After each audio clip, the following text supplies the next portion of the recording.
Well, I believe it's 6 o'clock, so I would like to call to order this February 1st, 2024 Recording meeting in progress of the Home Rule Commission. And a quick note before we jump into preliminary matters, we do have a couple of commissioners who are going to be attending virtually for all of us here. Just make sure that you're speaking into the microphone. I've heard that we want to be as accommodating as possible. Sometimes the mics don't pick up everything if you aren't close enough or don't have your mic on. So just something to bear in mind. Gavelin. With that, I will turn it over to Martin for the roll call. Thank you, Chairman Villette. So, Dalton Villette. Present. Mike Foster. Here. Clint Folsom. Here. Jeff Chu. Heather Craycraft. Here. Claire Dixon. Here. Chris Hansen. Here. Ryan Hitchler. Here. And Ryan Welch. Here. Thank you. Thank you very much. Do I have a motion to approve the agenda or make any sort of necessary changes to the agenda? We're going to move item number 8 to Yes. start. So I'd make a motion that we adjust the agenda by moving Article 8 discussion to the top. Perfect. I'll second that. Second. Do I have a vote? All those in favor for moving Article 8 to the top of the agenda, please say aye. Aye. Aye. Any opposed? No opposed. Motion passes unanimously. Motion to approve the revised agenda with Article 8 moved up into the discussions. So moved. Second. Excellent. All those in favor of the revised agenda, please say aye. Aye. Aye. All those opposed? Motion passes unanimously. Thank you. With that, we can go on to public comment. Individuals are encouraged to make public comments, but please be respectful of the 5-minute time limit when making statements, either in person or virtually. Please be respectful of commissioners' time and town staff time during this meeting itself. Any questions from the public can be asked of the commission and town staff before or after the meeting. Do I have any public comment?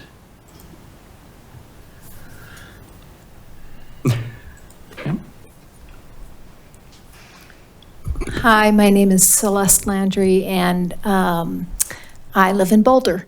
And I have a pamphlet about proportional multi-winner voting methods that I'd be happy to pass out to people. And that's all my comment. Thank you very much. Any additional public comment? You can leave them with me. Any comment on Zoom? I don't believe so. We can close public comment. With that, This is Mike. I just want to ask Martin, I'll drop by town hall tomorrow to pick up one of those pamphlets that she just left with you. Okay. Thanks, Mike. Thank you. Yeah, I'll do the same if I could, please. Thank you. It's also available online. I can send the Okay. link. with that, we can move on to reviewing charter sections. Second review, Article 2, elections. Oh, apologies. Now we have moved up actually for initial review, Article 8, town finances and borrowing. And we also have a special guest with us as well to review this section with us. Dalton, can I just make one comment? I just wondered if the rest of the commission didn't see it already, but there was an article in the paper about Erie, and they're a lawsuit that's being filed challenging their charter. And it was because I think their elections were earlier in the year, like April or May or somewhere around there, and their charter, they wrote into it that it would change to November. So somebody was challenging that, giving the current council members more time. I don't think there's any issues. I mean, we don't have the same issues. And I remember that when we changed from April to November, we had somebody that was challenging that. But the point I wanted to make is that somebody may try and find any little thing to challenge this, and we want to make sure that we've got everything wrapped up. So it'd be nice along the way that we encourage people to come in, and if there's any concerns at all, that we address them right away. Yeah, I couldn't agree with you more. Thank you. Chris, I think we talked about this last time. Yep. I'm trying to get, approval to talk about what we're going to talk about in the public sphere, how we get people interested in this, et cetera. So I've been doing my best. I've reached out to, a dozen people directly. I've put on Facebook and other social media. It is very hard to get people to consume and understand this topic. 100% agree. We don't want to be caught flat-footed with a topic that could wreck the whole thing, but I'd love more ideas if you have them.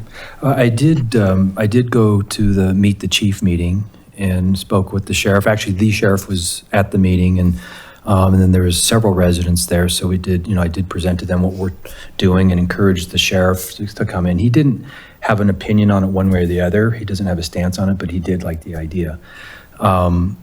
But certainly invited anybody to come to this. I was a little surprised, Martin, that in this last centennial, the monthly newsletter, that there was no mention of the meeting, of any of our meetings.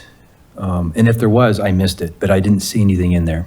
I don't think there's I'm sorry, Chris, so I don't think there's a dedicated article. There's links to all kinds of calendar items. We have a half a dozen advisory committees and a god-awful amount of meetings now compared to where we were maybe 10 or 12 years ago. Right. But you're right, there wasn't anything specifically dedicated to what the HRCC is up to right now. Yeah, I mean, my thought is that it would be nice if in this monthly centennial, since we have a very limited amount of time before we're done, the more that we're out there, I think the better off we are. So if we could have any kind of mention about what the council talked about, and it would be nice, or maybe what's coming up, and encourage people to attend the meetings, because we've only got 3 more sentinels before this group is disbanded. So. Well, we know we are going to have some type of public hearing. Maybe, I don't know if right now is the best time to talk about it, but maybe sooner rather than later, we should plan what that's going to look like and when that's going to happen. Sure. Yeah, agree. Yeah, it's a good idea to maybe focus on that particular hearing, especially that month and that sentinel. And that might be a good segue to talking about the topic that Catherine has. Yeah. So this is actually, I was going to bring this up at the end of the meeting. This is just a very general kind of idea, giving you kind of an idea of where you are. So I didn't put initial reviews on there. So second review means that, you're going through your final review of that article, at least, not final, but second to last final. So I had the public hearing around early April, if that's what you were, maybe that works for you. I don't know the schedules around. I know that spring break is in there somewhere. I think Martin mentioned to me, maybe it's last week of March, or It is. The week after. So Thursday, the 21st would be the last meeting before spring break the following week. That's So right. Just to know, in case somebody's leaving town early, because their kids like mine are out oftentimes on that Friday, we'll still have a meeting on that Thursday, the 21st, unless there was a possibility to move it. But we'd want to talk about that sooner rather than later. and then now knowing that spring break's right there, I don't know, how you feel about the 4th. I think that works fine because people should be back by then Okay. and back in school. Okay. Yeah, I think the 4th works. Any other thoughts? Are we thinking this will take place at the community center?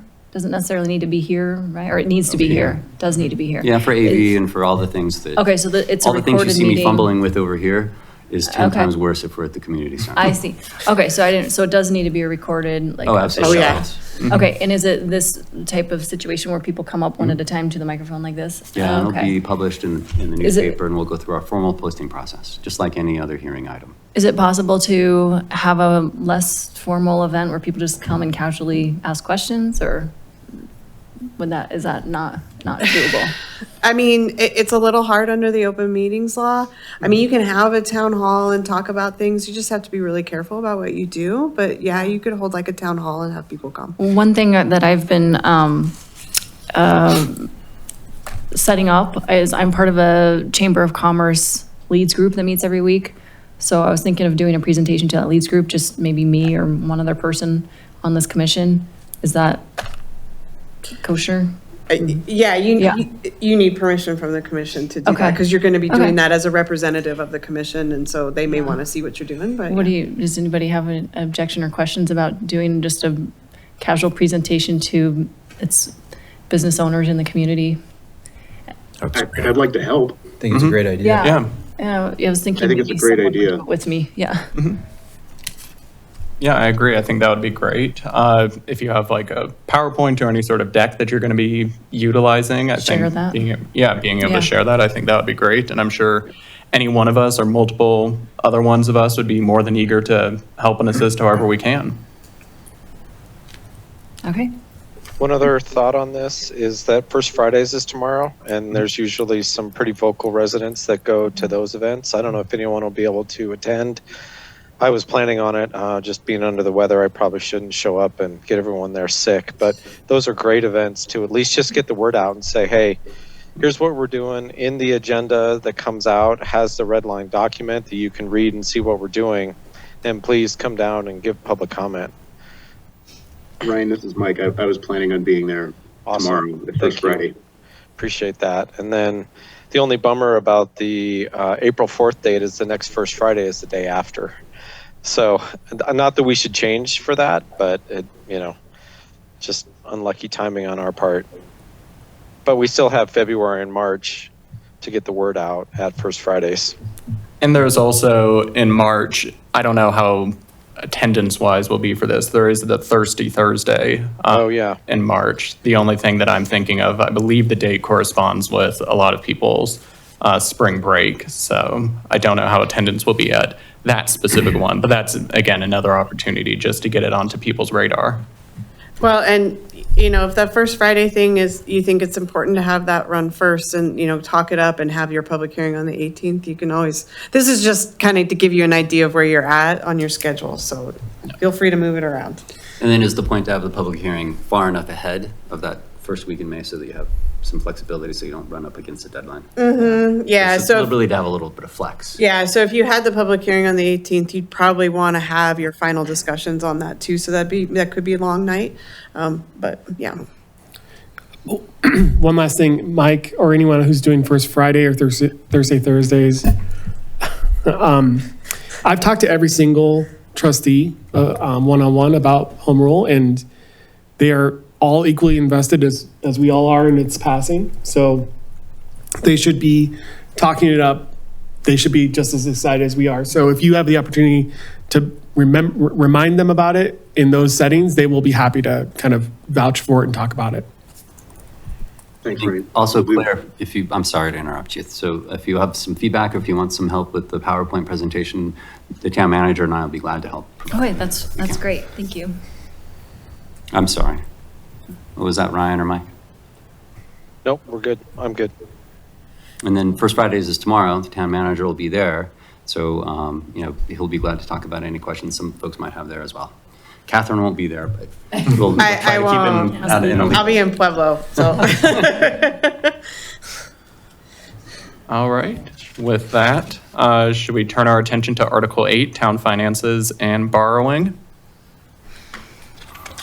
So I'll just take a minute and introduce the town's finance director, Jeff Stone. So the charter document, he's had a chance to go through and spend a little time on knowing that this was coming up. So I appreciate his time. And I've chatted with him a couple of times about some of the provisions that are in this draft. And then also there were some questions, I think, at the start of the first meeting, the kickoff meeting, that a couple of folks had about sales tax and sales tax remittance and state collection versus the local jurisdiction collecting that. So Jeff, be glad to maybe provide a 30,000-foot view of the topics that you're interested in, and then also go through these items that are up for discussion tonight. But Jeff was sure to let me know that he would be willing to spend some time going through any of these topics in detail. So I'm going to commit Jeff before he even says a word.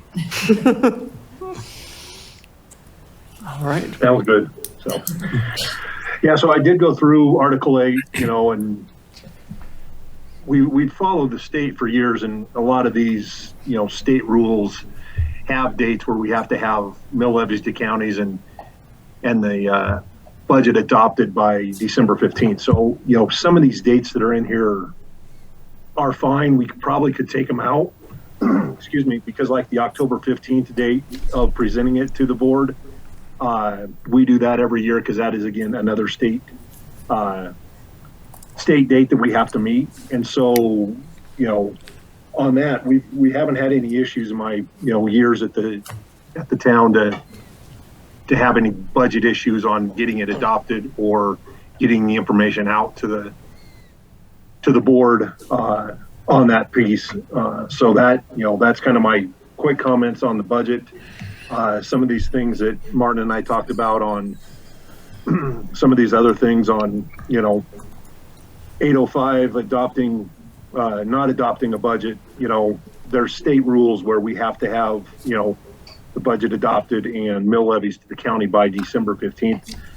So I'm not really sure that's necessary. But again, that's just me, saying that we've always had it and there are rules in place that it may not need to be in the charter on that. And then let's see what else I had. 808 increase and reduction of appropriations. I don't know if that needs to go to the board or the council when if this is adopted, for the simple fact we've had years in the past where we've had to cut our budgets and we do it internally between the departments and make it, operational changes so that we don't have to wait for approval by the board of trustees at the time, so that we could do it at manager's direction and not kind of, limit us in having to have it go to the council. We made the board aware of it and say, hey, this is what we're doing to stay within what we think our revenues are going to be. So it's just one of those things. I don't know if that needs to be in there, just because we're well aware of that and we don't want to end up having to, kind of limit and maybe, reduce the amount of time we have that it has to go to the council. We can definitely give them, updates, on Matt's weekly update or at a meeting. We can definitely do that, but to have something in writing, I'm not sure it's necessary, but that's, again, just my thought on that. And Jeff, Quick question for you about that. Are you essentially saying that sort of those line item shifts, the line item shifts don't necessarily need to come back to the board? That's something that the town manager does internally, and the board is really adopting the macro level budget with the key projects or operating budgets that have been identified. But if you need to shift money from one department to another to make a balanced budget, then that's sort of within the town manager's purview. Yeah, and what the board does now is we actually budget by fund, not even by department. So it's a overall fund budget document. And so what, back in 08 and 09, when we had the downturn in the economy, the manager at that time, we cut all training and travel for all staff. And that was one thing that didn't have to go to the board. We just did it, and we knew we were less in revenue, so we did some of that. We took some of the other projects out. And of course, it was discussed, the projects that were changed were discussed with the departments and the board. But we didn't have to have a formal, go back to the board to make sure, hey, this is what we're doing. We left the budget as it is. We just did it operationally in-house so we could do it on the fly. Thank you. That makes a lot of sense to me. yeah, This question. Jeff, the items that you said you didn't think they needed to be in writing, that you guys were aware of them, what if you were no longer around or the town manager was no longer around? Would your successor be aware of what needed to be done? Because it seems like if you're not there, that if we've lost that institutional knowledge, then we need to have something in writing that directs whoever is there what needs to be done. Correct. So I think there is, because there are county and state, regulations. So like I said, the December 15th date, the October 15th date where we have to present it to the board in one way or the other. Excuse me. It is, in our budget calendar every year, and I believe is a state statute. And so that is one of those that I don't really think we need. And then the same thing with the proposed budget on or before the 30th of November, having that in there is fine, but we have the December 15th date where we have to get mill levies to the county to certify for the year. And so that is definitely one of those. And again, to try to get the budget document out to everybody by the beginning of the year, we definitely want to do it earlier rather than later. And the other thing we always run into in a year of an election, we have always tried to get it done in October so that the new board's not trying to figure out what's going on with the budget. We get it done before that, and we've kind of made that our schedule now to where we kind of try to do at least the first reading, and mostly both readings are done before the end of October. Jeff, would it be fair to say, I'm sorry, Chris, so we have some outcome-based deadlines that we have to meet, and some of the items that are in here speak to the incremental items that have to happen anyway just to get to that point. So they're not necessary. It's not so much that they're good or bad, it's just we're going to do them anyway. But if our board or council had something they had to do at that first meeting or second meeting in October, but we had this date looming over us that made us change that because we had this on the charter, when the ultimate budget's going to get approved at some point during that time frame or during that quarter, it's adding a constraint that removes some flexibility for the elected officials at that time to be able to manage their agendas more than anything in concert with staff. Mm-hmm. It's having somebody kind of pull our puppet strings, knowing that we have an outcome that we're going to get to anyway. So I think the sensitivity or just the flexibility that I think the town manager and finance director and our elected officials are going to want is to be able to consider the budget when it makes sense, not necessarily on a specific deadline. So I think that was why when Jeff and I were going through this, we have a very detailed budget calendar anyway, to have some outside prescription of what those dates need to be when we all have to come to the ultimate conclusion just seemed redundant. Yeah. I mean, I would say, one way that I've been preparing for these meetings is comparing this language to other charters and to the code. And this is language that is included, pretty much word for word, the same thing in many other charters. So that's making me lean toward keeping in and not being an outlier by not having dates there. I don't see is there a harm in having them there? I mean, I had the same, Yeah. what's the harm? I mean, other than maybe constraining you on a date, maybe we be flexible and figure out the date. And you all are great, responsible staff and managers. What if in 20 years they're not? Yeah. What if we force that conversation through the charter process? If I can, sorry. Okay, well, I mean, I think the issue is that the local government budget law applies to you even as a home rule. I mean, you can adjust dates, but the general concept of when you have to have your budget done and your mill levy, you can't alter those dates. And so the October 15th is in that law. So that's going to apply. So if you have bad staff, it's not going to matter if it's in your charter or not, right? Because it's already the law. And so if it's not in there, they're not going to follow it, I guess is my point. It doesn't matter if it is there either, though, right? Well, yeah, I just think, Just duplication more than yeah.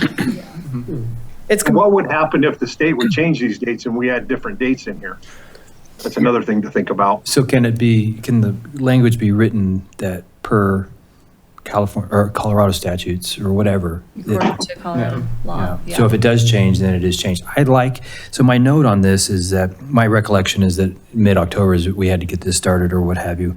And if that's what the town has currently been doing, I say we leave it the way it is. And then if we have to do it, then that's fine. But I think it should be there so people can see it. I like having it there.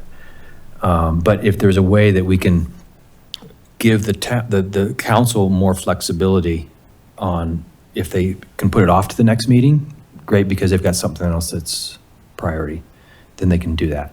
Is that possible to do? Or are you saying that it has to be done per Colorado statute, that it has to be done on the 15th of October? so if like 802 is removed, the law is going to be the same. It's going to be October 15th. That's the law. That's why you're seeing it done at that time. Now, if the town wants to do it in June, they can do it in June. So anytime before that, it's the drop dead date, right?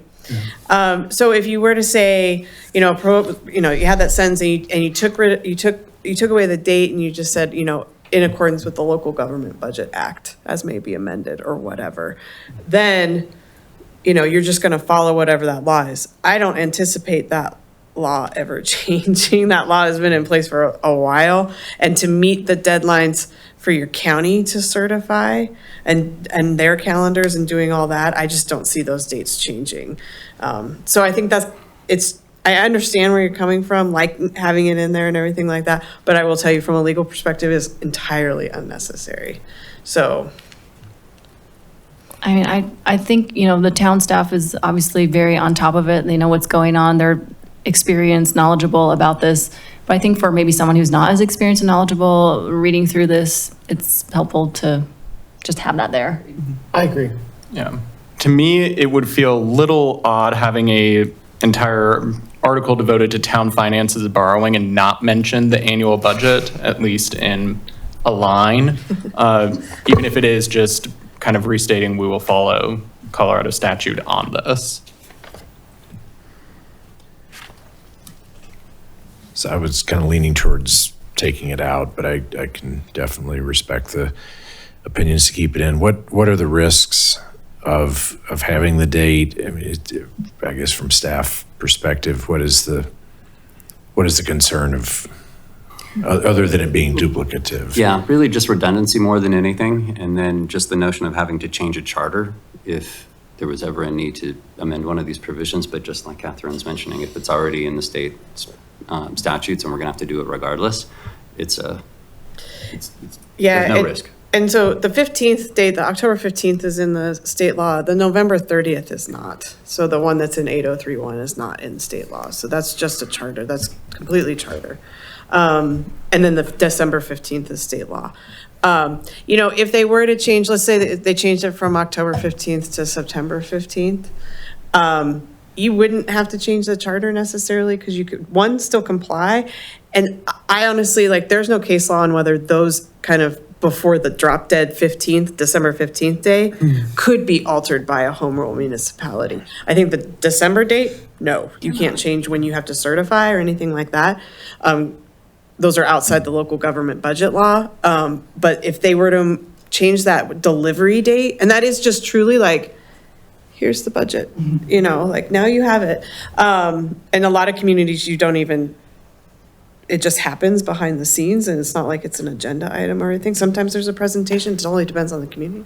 So I don't know if that date would have to change on a charter election. Sorry, that was a very long answer.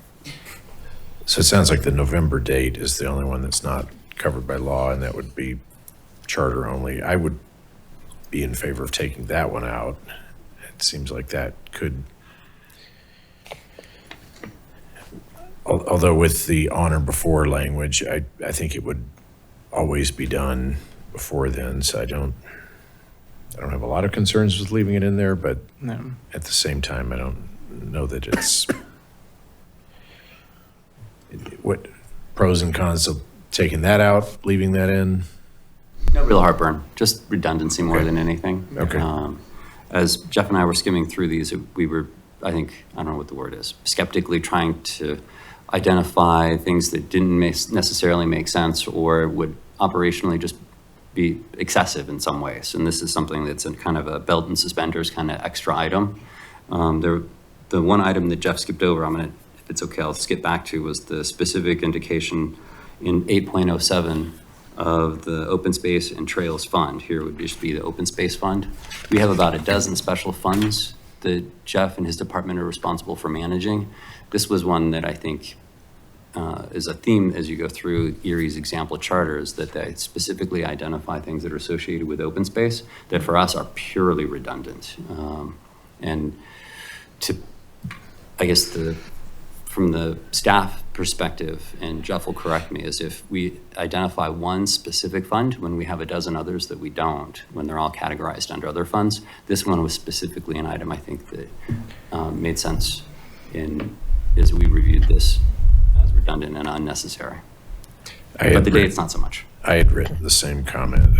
That kind of jumped out at me as well. As to why is this being named, and could it be eliminated? So I would be in favor of that. My thought was Same with- that the charter is harder to change than the code, so that it makes it so that it's more permanent and harder to dissolve that fund if it's in the charter, that we must have that fund.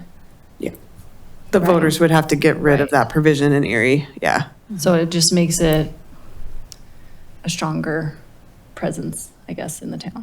We also already have the ballot language of the 0.3 sales tax that's in perpetuity. And so that would have to be changed. And if that were to be changed, then this open space fund would go away. Right. But, it's in the ballot language. So there's nothing we can do to take that open space fund away until it goes back to the voters. So that's another reason Martin and I thought it was a little bit redundant to where it's already in a ballot question that, can't be changed unless it goes back to the voters. Well, and that's an interesting point in that Erie seemed to be putting a lot of emphasis on open space in here as a committee and as an item, where it seems like maybe they didn't have that established before they wrote this charter, and it was their way of establishing a fund and guidelines for an open space committee, because it didn't seem to really show up in other charters either. So it seems like this was a special case for Erie. And my And sense we was, should look at it differently. my sense was that that was one of the things that we specifically liked about the Erie Charter, and a reason that we chose it was the emphasis on open space. Yeah, but it's just weird. Why call out open space when we're not calling out the 7 other committees that we have and their guiding charters, right? Why not CAPS? Why not Park? Right? Why not those other special funds that the town manages? It just seems odd. Does CAPS have its own fund? No. No, It's a committee. but there are other special funds that the town manages. I think the difference, the way I understand it, is that they're easier to dissolve if they're not in the charter, if there's in the code, but if you're in the charter, it's harder to change. Right, but what if the voters agreed to drop the 0.3% open space fund? Now you would also have to get an amendment to this charter to not maintain an open space fund. So you're making that harder as well. Yeah, I agree. I think, open space open space in the fund makes a ton of sense, but we're writing this for the next 50, 100, 150 years. And there may come a time when, for whatever reason, the voters decide that, a different direction on a fund, or on a tax that's in perpetuity. I mean, it's kind of amazing that it passed as it is, a tax in perpetuity forever. There may come a time when the voters say, you know what, that may have made sense, 100 years ago when those people in Superior did that, but it does not make sense now. So I would be fully in favor of pulling this reference to the fund. And then there were some other places when we get into the other parts of the review where it calls out open space kind of for the same reasons that I don't think it makes sense for Superior's charter to have it in there. I apologize if this has already been brought up, but there's multiple 8.06, 8.07. Oh, yeah. I caught that after I sent it out, so I apologize for that. I'll fix that on the next round. I guess my thought with this is with the idea of creating a document that's going to last. I mean, that's the fund that I would like to see last as long as possible and leave that as a legacy in our charter. So I like the idea of keeping that. But it can't be removed without a vote, right? The board or the town can't just decide to drop this fund because it was established per an election. Yeah, and I think that's what I like about it, is that it would be hard to remove. Can there be something added in there until, like it says something until voters decide otherwise? Like, That's just what it is. That'd just be repeating what the law is. I mean, I can it's kind of an extreme example, but to Ryan's point, like, let's say you get an initiative to repeal that sales tax, and it goes to the voters and it gets repealed.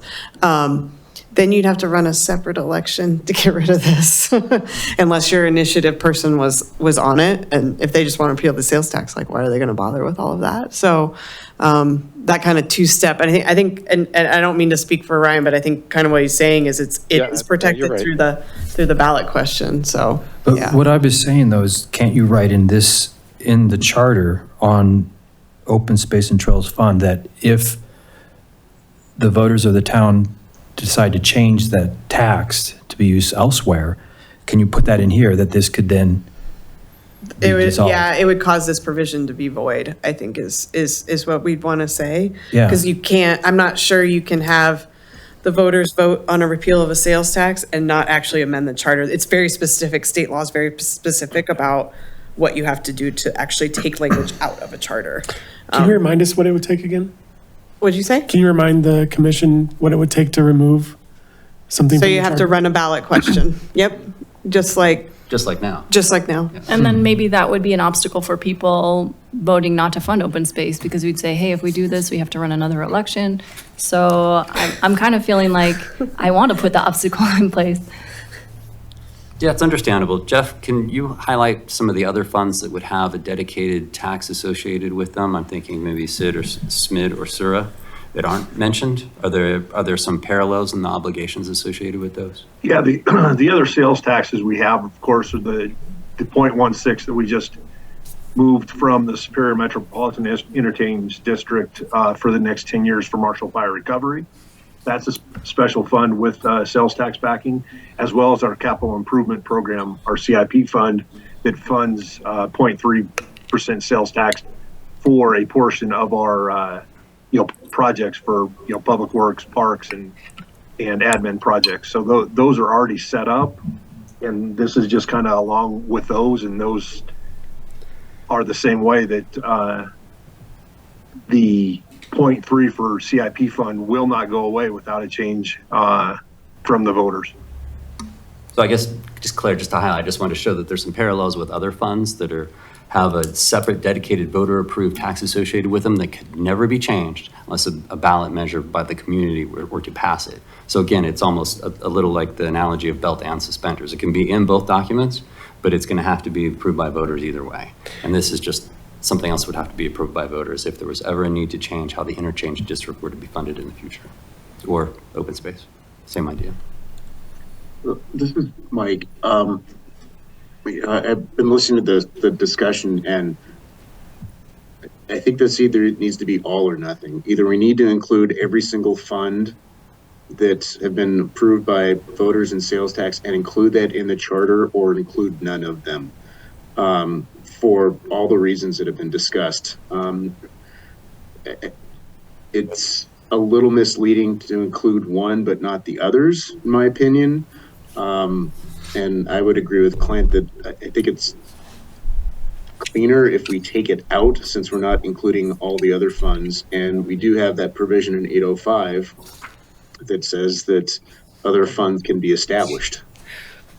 So I think that gives the town staff and the residents the flexibility to, invest in alternative funding sources in the future.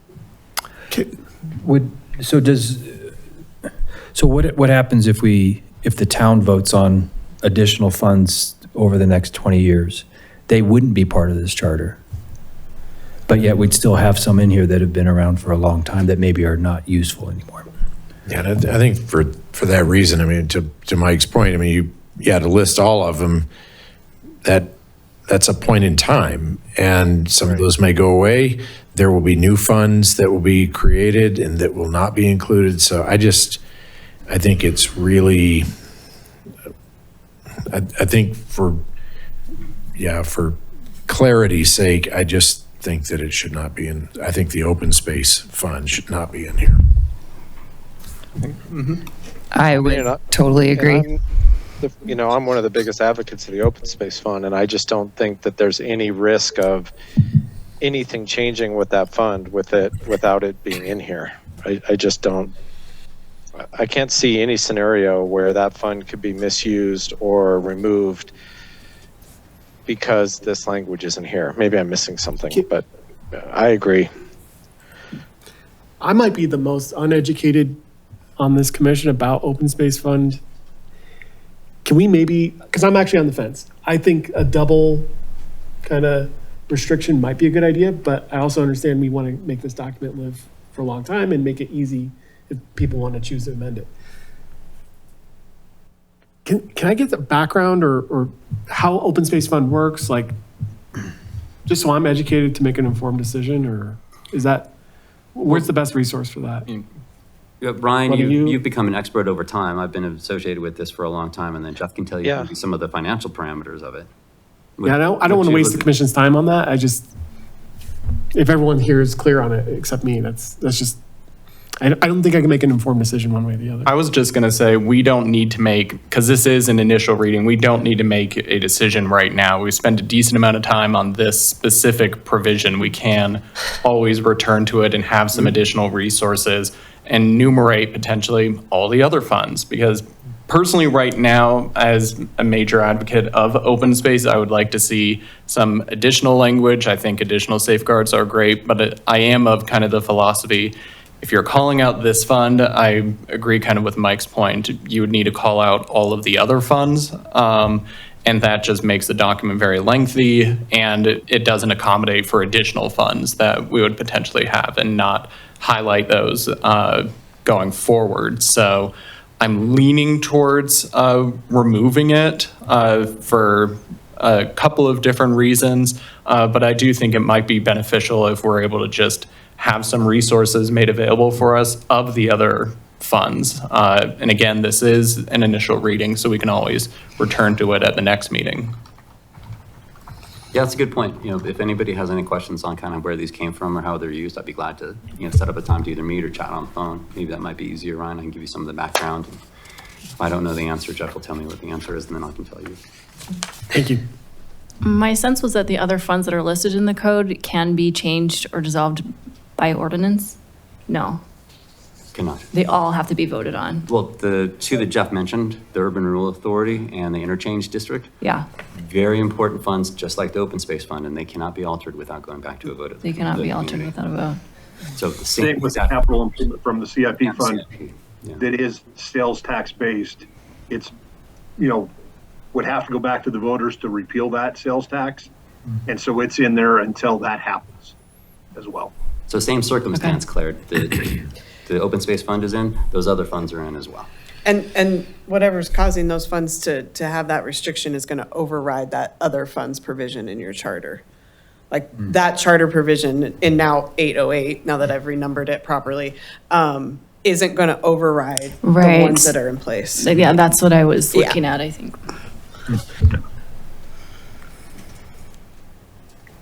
So don't have to come back to an ultimate decision tonight. Maybe ruminate on it a little bit for the next few weeks or next couple of days, and then if somebody has questions I can help with, please let me know.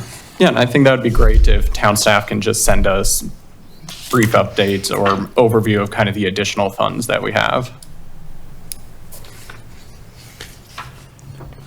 But any other, should we go back to the start? We kind of jumped around a little bit, go back to the start, see if there's any kind of additional recommendations. We had touched on some of these dates, if we want to have the annual budget or the specific November 30th date.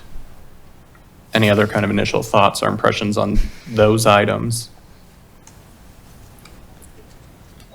Or any other questions for Jeff? So I think Yeah. I got us kind of sidetracked because the open space item was just something I had flagged in 5 different places. And I just wanted to get that started apparently, and I couldn't contain myself.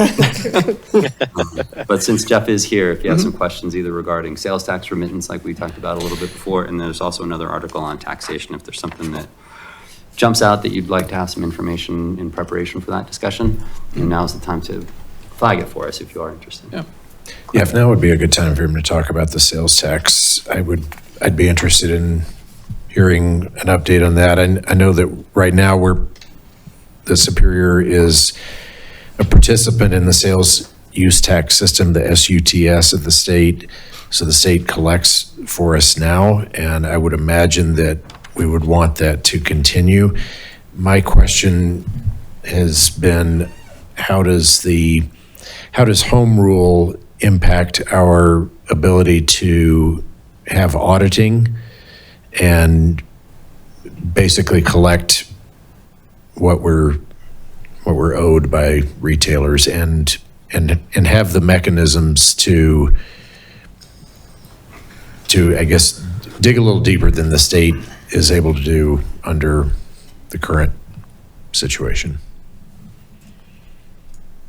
Yeah, so on the sales tax, looking at other people that have gone home rule and have decided to self-collect or not, the best example right now is Canyon City. They went home rule. They were actually self-collected on sales tax. And they decided, because trying to find sales tax auditors is becoming very hard for everybody. So they went back to state collected after a change in the state in 2019 where we all had to started paying online sales tax. They ended up going back to the state after that and actually ended up getting a increase in sales tax because all the online retailers have to use the state system, and it's based on the address of the purchase where it's being delivered. And so they actually saw an increase by going back to state collected rather than self-collected. And just the cost of running a sales tax department, being small enough, would be hard. And just to give you guys an idea, I looked at our sales tax report from the state last month. It's an Excel spreadsheet we had over 15,000 lines that came in. Now over 12,000, almost 11,500 of those were zero returns that if people we had to set up our own system. Wow. We'd have to go through all those and we'd have to monitor that. We ended up getting 3,389 lines of returns. Now, some of those are duplicates, but that tells you the amount of returns that the state does collect for us because they've got that system of addresses. It actually is a benefit to us that we may not have as much power if we were to take this over and self-collect as the town. And then Jeff, also the question I think maybe that Clint started with, it was part of the point you wanted to make was whether or not a particular business that was within our jurisdiction would be able to be audited or have any secondary verification through the system. And correct. And we can still do that with, auditing ourselves, contracting it out. Or, like right now, what we can do is the state will audit. We can turn in something, a request for them and say, hey, will you audit these? And they'll take a look. And if they want to say, yeah, it looks like, there's a reason to audit this this company, they will do a full-fledged audit for the state. And in that portion, they will, audit for the town as well. And there have been other municipalities that will, if there's a Costco in a different place or a different store, they will, kind of contract with another city or town to kind of do a combined audit. So that's another way we could do it as well.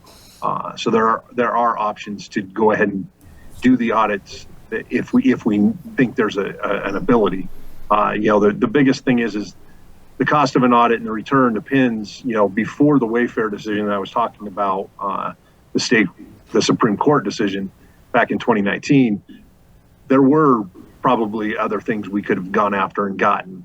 But now with that, the cost of bringing that in-house probably would not benefit the town for the simple fact we have so few retailers that bring in such a large percentage of our sales tax.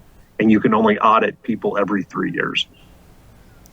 And then the one follow-up with that, I'm sorry, Jeff. So the point that I think maybe Clint's heading toward is whether or not we would be able to direct that level of audit, I think is not diminished at all by being home rule. Is that correct? So, yeah, if I can, I'm actually the city attorney in Canyon City, and I was there when they were self-collected, and I helped them, I helped them go state collected, and I can tell you they're very happy. The amount of labor it takes to be self-collected was astronomical. Just dealing with it and keeping track of it was really hard on them. And Canyon's not the biggest city; it's 14,000 people maybe or something like that. So, and frankly, they just really haven't had any issues with people not paying. And if they are, they're very small payers, and it's just not even worth to chase them. So they've been very happy with that change. So they've never even exercised any auditing on the sales tax side. They audit on the use tax side because that's obviously still self-collected, but they don't. Yeah, they don't even. No, I think the state collection makes a lot of sense for us to continue.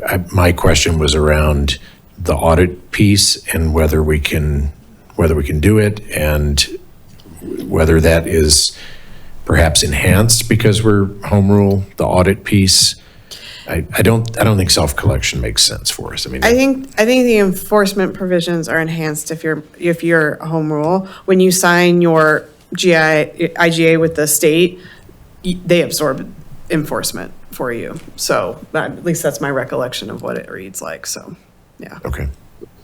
Okay. I had a clarifying question, and I don't know if this is for Jeff. So the draft language that we have here says an audit for each fiscal year, and I thought I heard Jeff say audits occur once every 3 years. So did I mishear that? And if so, how often does the town conduct an audit of the sales tax as just sort of a matter of practice? And you know, I want to make sure that whatever language we have in here is thinking, 7 generations ahead and doesn't lock folks in if we're not doing an annual audit now, but want to get some clarification on that. So the town, we have to go through an audit every year. The sales tax side, you can only audit a company once every 3 years. And so it's, you can't put the burden on them every year to say, hey, we're going to audit you every year. And the thing is, once you do an audit, unless your sales tax, the things you actually tax on, that's usually what an audit ends up coming is the exemptions and non-exemption items is what gets caught. And so once you do an audit of a company, a big company, they go ahead and update their system. And it's usually, 3 years from there, it wouldn't change a lot of what they're doing. You could do it, but again, the time and cost of auditing is not cheap. And so it's one of those, you only do the bigger ones and the little ones, yeah, they may not be doing exactly what they're supposed to be doing, but is it worth your time and effort to actually, do those every so often?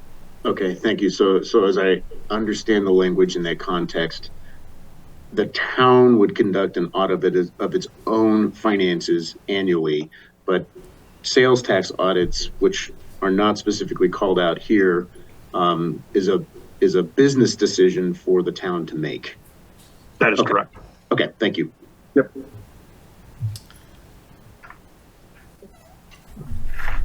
I'm probably over my skis on these two questions. I talked to a local business owner, and he shared two concerns around self-collect, which sounds like we're not going to go that route. At least I agree. I think states should collect it. He was concerned that if we self-collected that would get, oftentimes there's local business owners on the council who would then be able to see sales tax information because it's self-collected first and then have a leg up on competition. I don't know if that's founded or not.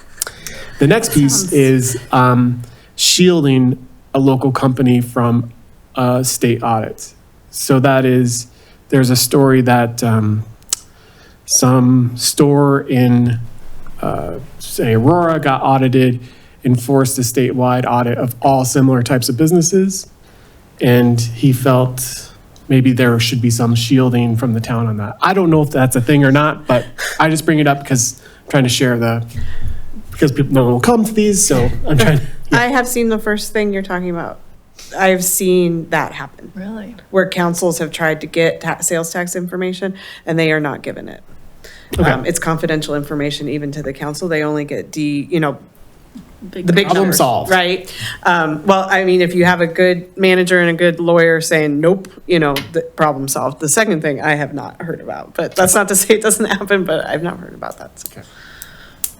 Yes, that is correct. With the state, we get that information and, there's 4 of us in the office. It's the finance department and the manager, the only 4 that know that on a monthly basis for what each retailer brings in. So it is definitely proprietary information, and all boards from the past, they only get the overall and they don't see any specific detail. And that's the same way if, somebody were to ask, we don't give any of that information out. So is that information exempted from Quora requests? Yes. Another just clarifying question. You had mentioned the report had 15,000 lines. That doesn't mean you had 15,000 returns. I'm not exactly sure what that means with the state, because a lot of people will, if they submit to us once, it'll be in the state system.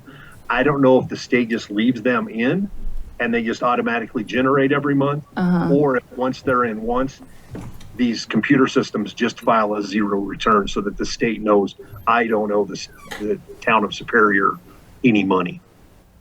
So it might just be businesses that don't exist anymore that were on there. still Correct, on the or, report? an online retailer that submitted An online something retailer. that the town wants. I mean, that's where a lot of these numbers Okay. really exploded, Yeah. was with the online sales tax being generated. That definitely added the numbers that Yeah. of returns we see. And that would be very convoluted to try to Yes. do that yourself.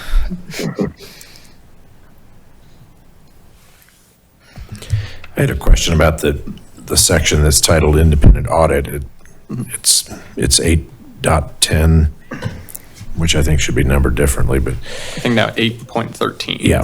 Sorry about that. It says, the second sentence says, such audits shall be made by certified public accountants selected by the town council. I would think should be town manager and approved by town council, because the council's not selecting them. The council's probably approving them, but they're not selecting them.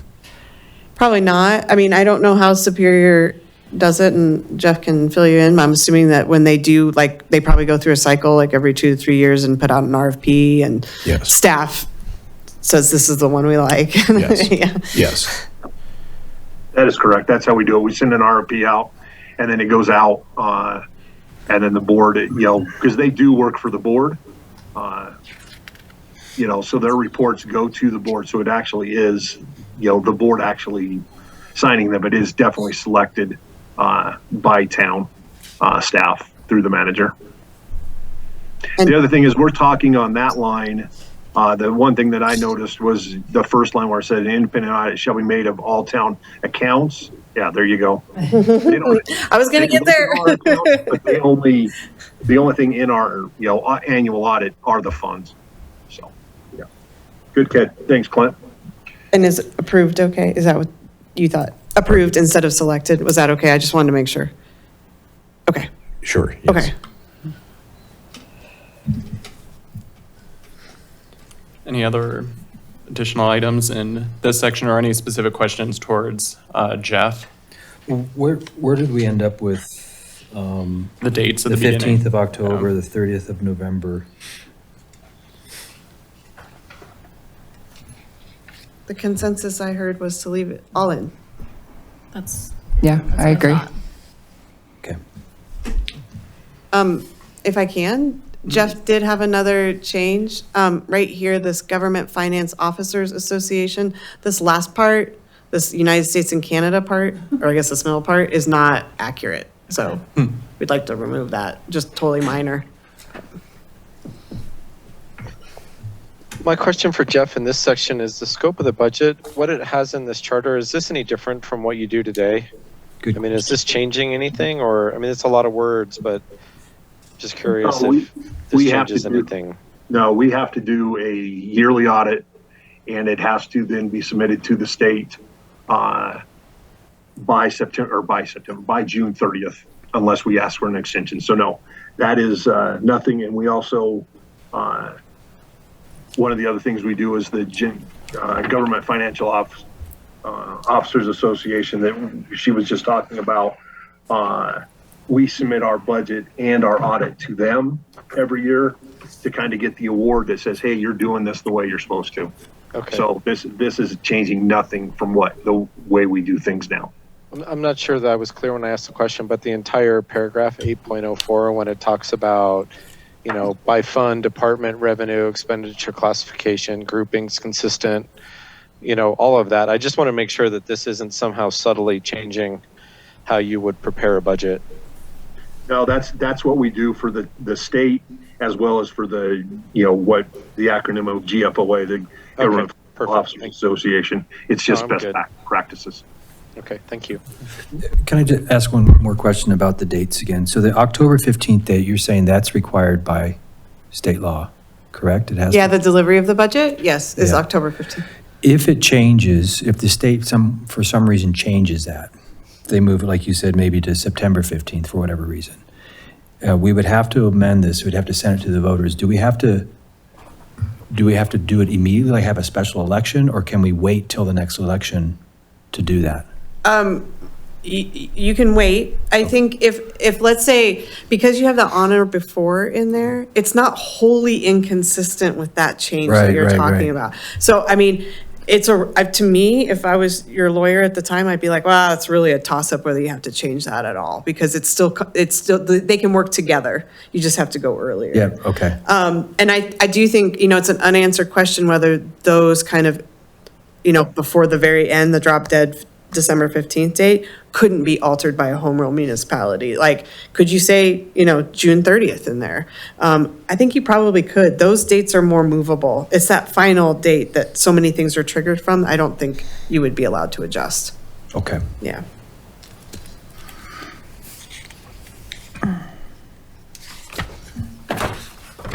And just so you know, like, there are charters out there with provisions that have been deemed unconstitutional, and they just don't even, they just consider it like it's not there, like it's void, so they don't enforce it. But it just applies to that one section, but not the rest of the chart? Yep, yeah. So sometimes you don't even have to put it forth to fix it, so. Okay. Any other comments, questions? Are we gonna, this is basically the review, and we'll do a second review of this. I did have a question on 807, the second one, so maybe it's 8.10 on transfer of funds. And the very first part says, except as may be restricted by law. What exactly does by law mean in that wording? I have my opinion. I don't know if Jeff has his, but so there are provisions in the local government budget act that talk about how you transfer, you make budget transfers. And so I think that's what that's referred to. That's the only restrictions I'm aware of, unless there's, funds are restricted in a certain way within the budget or within the town's code, or maybe a tax question or something like that. So it would cover both of those things in my mind. So would an example of a restriction being, let's say, you can't legally transfer water funds that were collected as a water use into the general fund for general purposes because it was collected as a rate for a specific purpose, not a general purpose. So that would that be an example of where it's restricted by law? If that was the law, yes. Okay. I mean, the open space fund, it's nuanced, and I don't know if we want to have that discussion. Okay. So the open space fund might be a good one there, right? Where the voters approve that exact tax rate and that funds couldn't be transferred out of that into the general fund. correct. Okay. Thank you.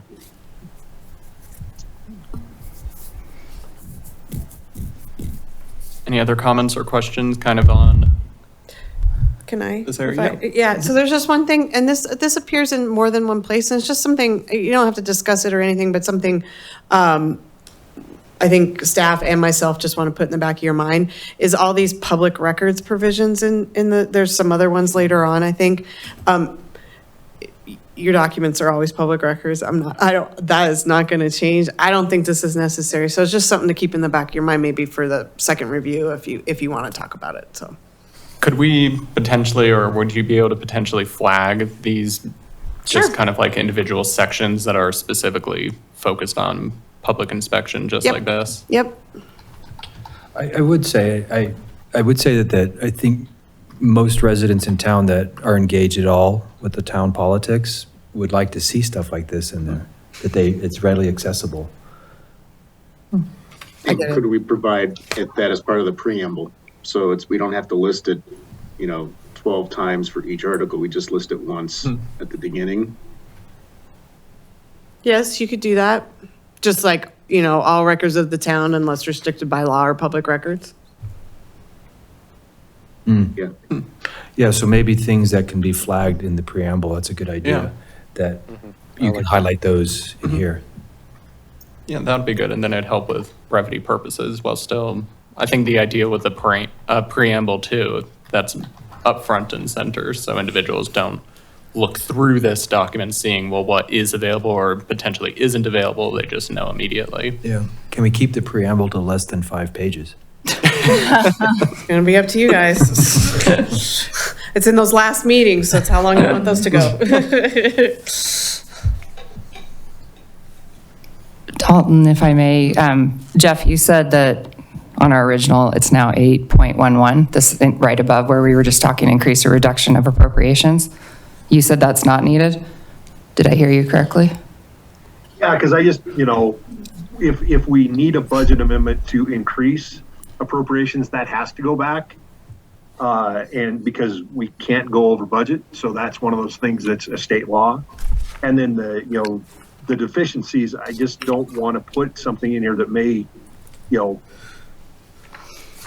hinder the way the manager and staff could make changes on the fly and kind of let the board know or the council know what's going on rather than having to have something go directly to the council. Thank you. Yep. So with that, should we Yes, please. flag that whole paragraph for possible removal? Okay. You want me to flag the whole thing? Yes. Yeah.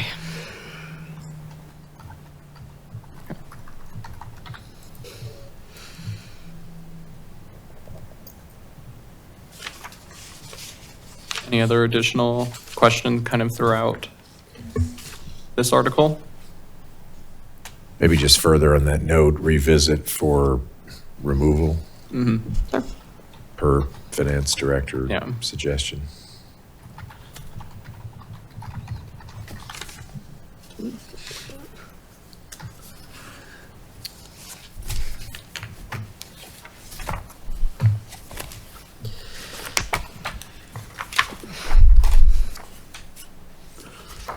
Any additional comments as we maybe scroll down?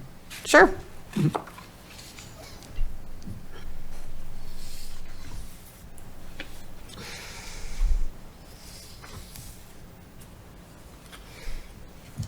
Did anything else in any of these sections kind of jump to your attention, or Jeff's? It didn't jump to mine. I'll tell you, this provision, a lot of municipalities like it, the last one, to limit the mill on a special district. Yeah. I don't know how Jeff felt about the short-term notes section. If you had an opinion. We've used short-term notes in the almost 18 years I've been with the town, so, I don't really have a real good thought on if that needs to be in there or not.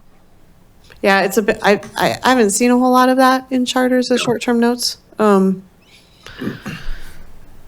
This is worthwhile, I think, having in there the long-term rentals and leaseholds, to solidify your right to do that if that was ever to change, because that's based on case law a little bit. The borrowing, I mean, it's a repeat of basically Tabor. So you're going to be bound by Tabor anyway. Yeah, there wasn't anything else that really stood out to me. I would flag that short-term note as a possible removal because it's if it's not something that we're using or anticipate using, I don't think having that in there helps us at all, and it might create some doubt in somebody's mind is, what is that and why are they putting that in the charter? Did you write this for Erie, or were you part of that for Erie? Our firm did, but I did not. I'd be curious what Erie's rationale was, but I can certainly ask. I've already had to ask a couple questions. This just is something That's a good point, right? This is usually a limiting document, but this is authorizing something, right? Even with this without this in here, the town should be able to do this, right? Yes. And the same thing with the municipal investments down below. I mean, that's essentially what you would do now. I don't see any addition being provided by that whole section. I don't know if Jeff agrees with that, but. I agree. I mean, we have to follow state statute with what we can invest in. Right. So yeah, it's another one that, I looked at and said, is it duplicate of what already we have to do through state? So would we want to potentially flag that for potential removal? Agreed. And with that, the same, I mean, if the language is basically verbatim with Tabor for the forms of borrowing, which I believe was just a hair up. Yeah, 811. The forms, this one? Mhm.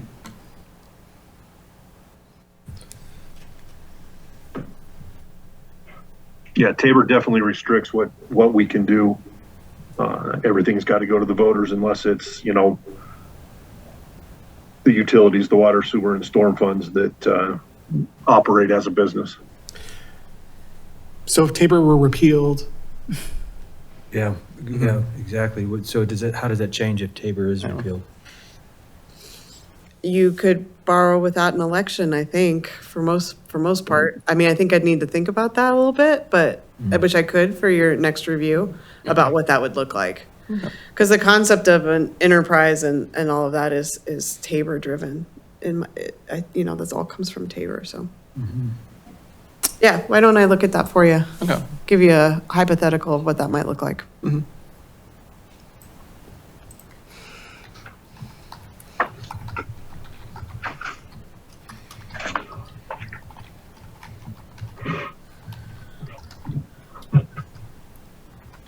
And with that, any other additional items in Article 8? Seeing none. All right, I think we might be able to move on from Article 8. Great conversations here. Glad we're able to bring this forward. Thank you, Jeff, also for attending and giving us some valuable insight on this section. You're If welcome. you guys have questions, don't holler, don't hesitate to reach out, either email or just give me a call if you've got questions on any of this. Thank you, Jeff. Appreciate Really it. appreciate Thanks, that. Jeff. Thank you. Have a good evening. All right. So now jumping back up, Article 2, elections. And there was flagged in the agenda, possible further discussions on proportional voting options.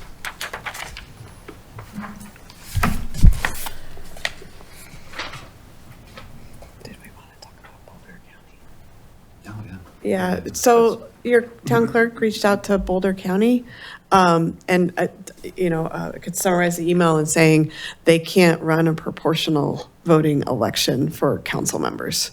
The system isn't set up for that, so. Well, there's All that. right. No, there you go. Okay. So you would have to, you'd have to do it in-house, which would be an expense. Yeah.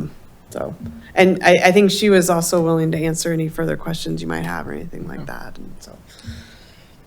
The one corollary that I think we talked about the other day was whether or not at some point in the future, if a future town council or board wanted to adopt any different type of voting based on a different tabulation method like this, they could be approved at some point in the future. Yeah, so we talked about this language right here in 3012. I'll tell you, as I drafted it, it made me very nervous. A town council could change the method of counting votes. But the part that made me really nervous is the part where they're blanks. I've never seen it in practice. Obviously in Colorado, it's not terribly popular, but if it were to become popular, like shifting how votes are counted, like, every election or anything like that. And I think it's really, I find it very tricky to fill those gaps in right now. And I think they could do this if they wanted to without this language in there. And so I wrote it because you asked me to, but then I wanted to tell you that I didn't think you should do that. I wouldn't recommend that language, so. So potentially just keeping it I'd say short, out. simple, Yeah. Just take it take it out. all Yeah. out. Yeah. Yep. Okay. Yeah, I'm think it- fine with that. Yeah. I think Especially knowing that proportional voting is not an option at this time. But the language as just amended wouldn't necessarily restrict a future town council from having a different method of counting votes if Boulder County were able to accommodate that type of voting system. Is that correct? Yes, the town council could pass an ordinance, establishing a different method of counting votes than currently is in state law. Yes, And without that language. You also said that it didn't have to necessarily go through Boulder County, that the town could pay for it themselves. The town can run its own Yeah, yeah. election, yeah. That's a little tricky with Tabor. Tabor requires coordinated elections, and I honestly don't know how that would play out. It could be considered a violation of Tabor not to coordinate that Tabor component, and then you're running your proportional election over here, and yeah, it's a little I can see messy. that getting messy. Maybe this is a little, we just talked about removal of a lot of stuff in the last section 8.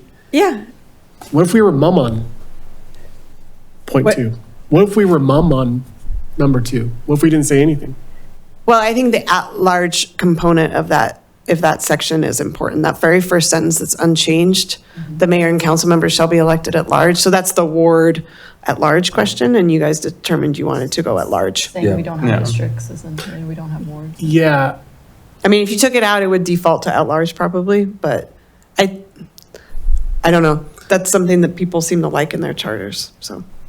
That Or seemed like an Ryan. intentional decision from this group, and then just reflecting the decades that the town's elected officials who wanted to stay as an at-large without having wards like Jeff was talking about during a couple of meetings ago. Right. So specifically mentioning it here continues to bound the town to that, but the part that Catherine has removed, that could come back in a different fashion at some point in the future, whether it's proportional voting or something else, but it's not precluded by doing that, but wards are precluded by that. Correct.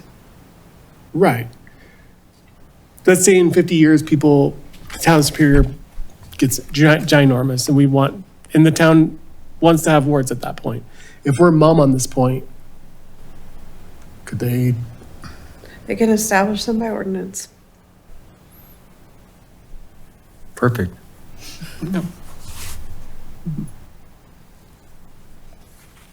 So having number 2 still allows for wards to be done in the future. Not with that first sentence in No. there unless you amend the charter. if we're completely mum on 2, I think by default, that means it shall be at large, but doesn't necessarily restrict the town from changing that in the future. If I'm hearing you correctly. I'm not sure. Okay, so I had- let me start over. This language binds the town to be at large unless this is amended. No wards. You couldn't create Correct. wards. If you take section 2 out, no section 2 at all, then the town could shift to wards by ordinance, which is, Oh, I got to tell you, I've never seen, it's always in the charter, one way or another. I've never seen a council just, Yeah, We're gonna be wards. I thought we had kind of discussed on, you had. yeah, keeping it, and there were concerns about just like that, going wards later, and right now is kind of all or nothing with that decision. I think choosing, whether you choose at large or wards, provides stability. Yeah. I think, Ryan, if we were not surrounded by all the stuff that we're surrounded by, it could grow, I'm with you. If there was that potential, I mean, we could grow up, but we're not going to grow out because we're bound by open space in other cities. And so I just don't see that happening. but if a future board wanted to do it, they just go to the voters and they say, this is what we'd like to do. We want your input. Right, and I yeah. think that's perfect. It's And good. you remember. I tend to agree, yeah. Yeah, the ward section, how, full it was, that would be the Yes. question, Yeah. all that stuff, yeah. Yes. Yeah. Yep, Yeah. yep, absolutely. Okay. So that was section or Article 3, but back to 2, there was in 201, there was a comment whether single paragraphs should be numbered. I think if it's a single paragraph, I'm fine with it not being numbered. I don't know how others feel, I think it's fine like that. That's fine. That's fine, but maybe just to resolve Yeah, that. because then a reference isn't ambiguous that way. yeah. Okay, I just wanted to make sure. And then I had a second question about the before town's Oh, yeah. council. There's a couple of places where it's missing. I just wanted to, I know these are totally minor things, but I just wanted to catch them now. If you like the, if you don't like the, whatever. I say yes to the, Yeah, I agree. And just keeping it consistent. Okay, all right. Thank you for entertaining my and mathematical. Yeah. okay. As long as we're consistent, I'm not going to bend the sword one way or the other for that one. Yeah. But any other questions, comments on Article 2? Nope. All right. Move on to Article 3. We've already been talking about this a little bit.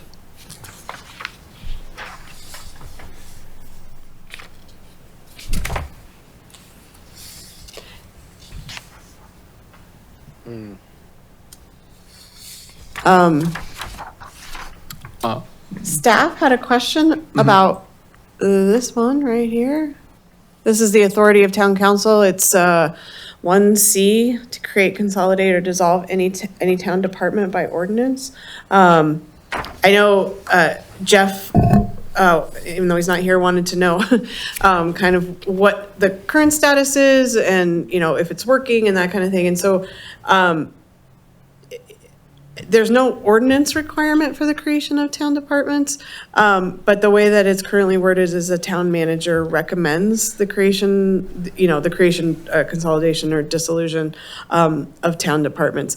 But I think staff's, and Martin can jump in here, but staff was just thinking that maybe it's really a town manager function to Yeah, do this that. seems to be an operational decision that the town manager needs to make, not necessarily the town board, because if there's a budget implication, the budget implication is going to have to get ultimately approved by the town council. But to create or dissolve a department seems to be, in my opinion, at the level of the town manager. And- Would we Oh, go ahead. want to, kind of actually to a point Clint made a little bit earlier, potentially keep this language, but just say to approve the creation, consolidation, dissolving of town department and then strike the by ordinance? We can.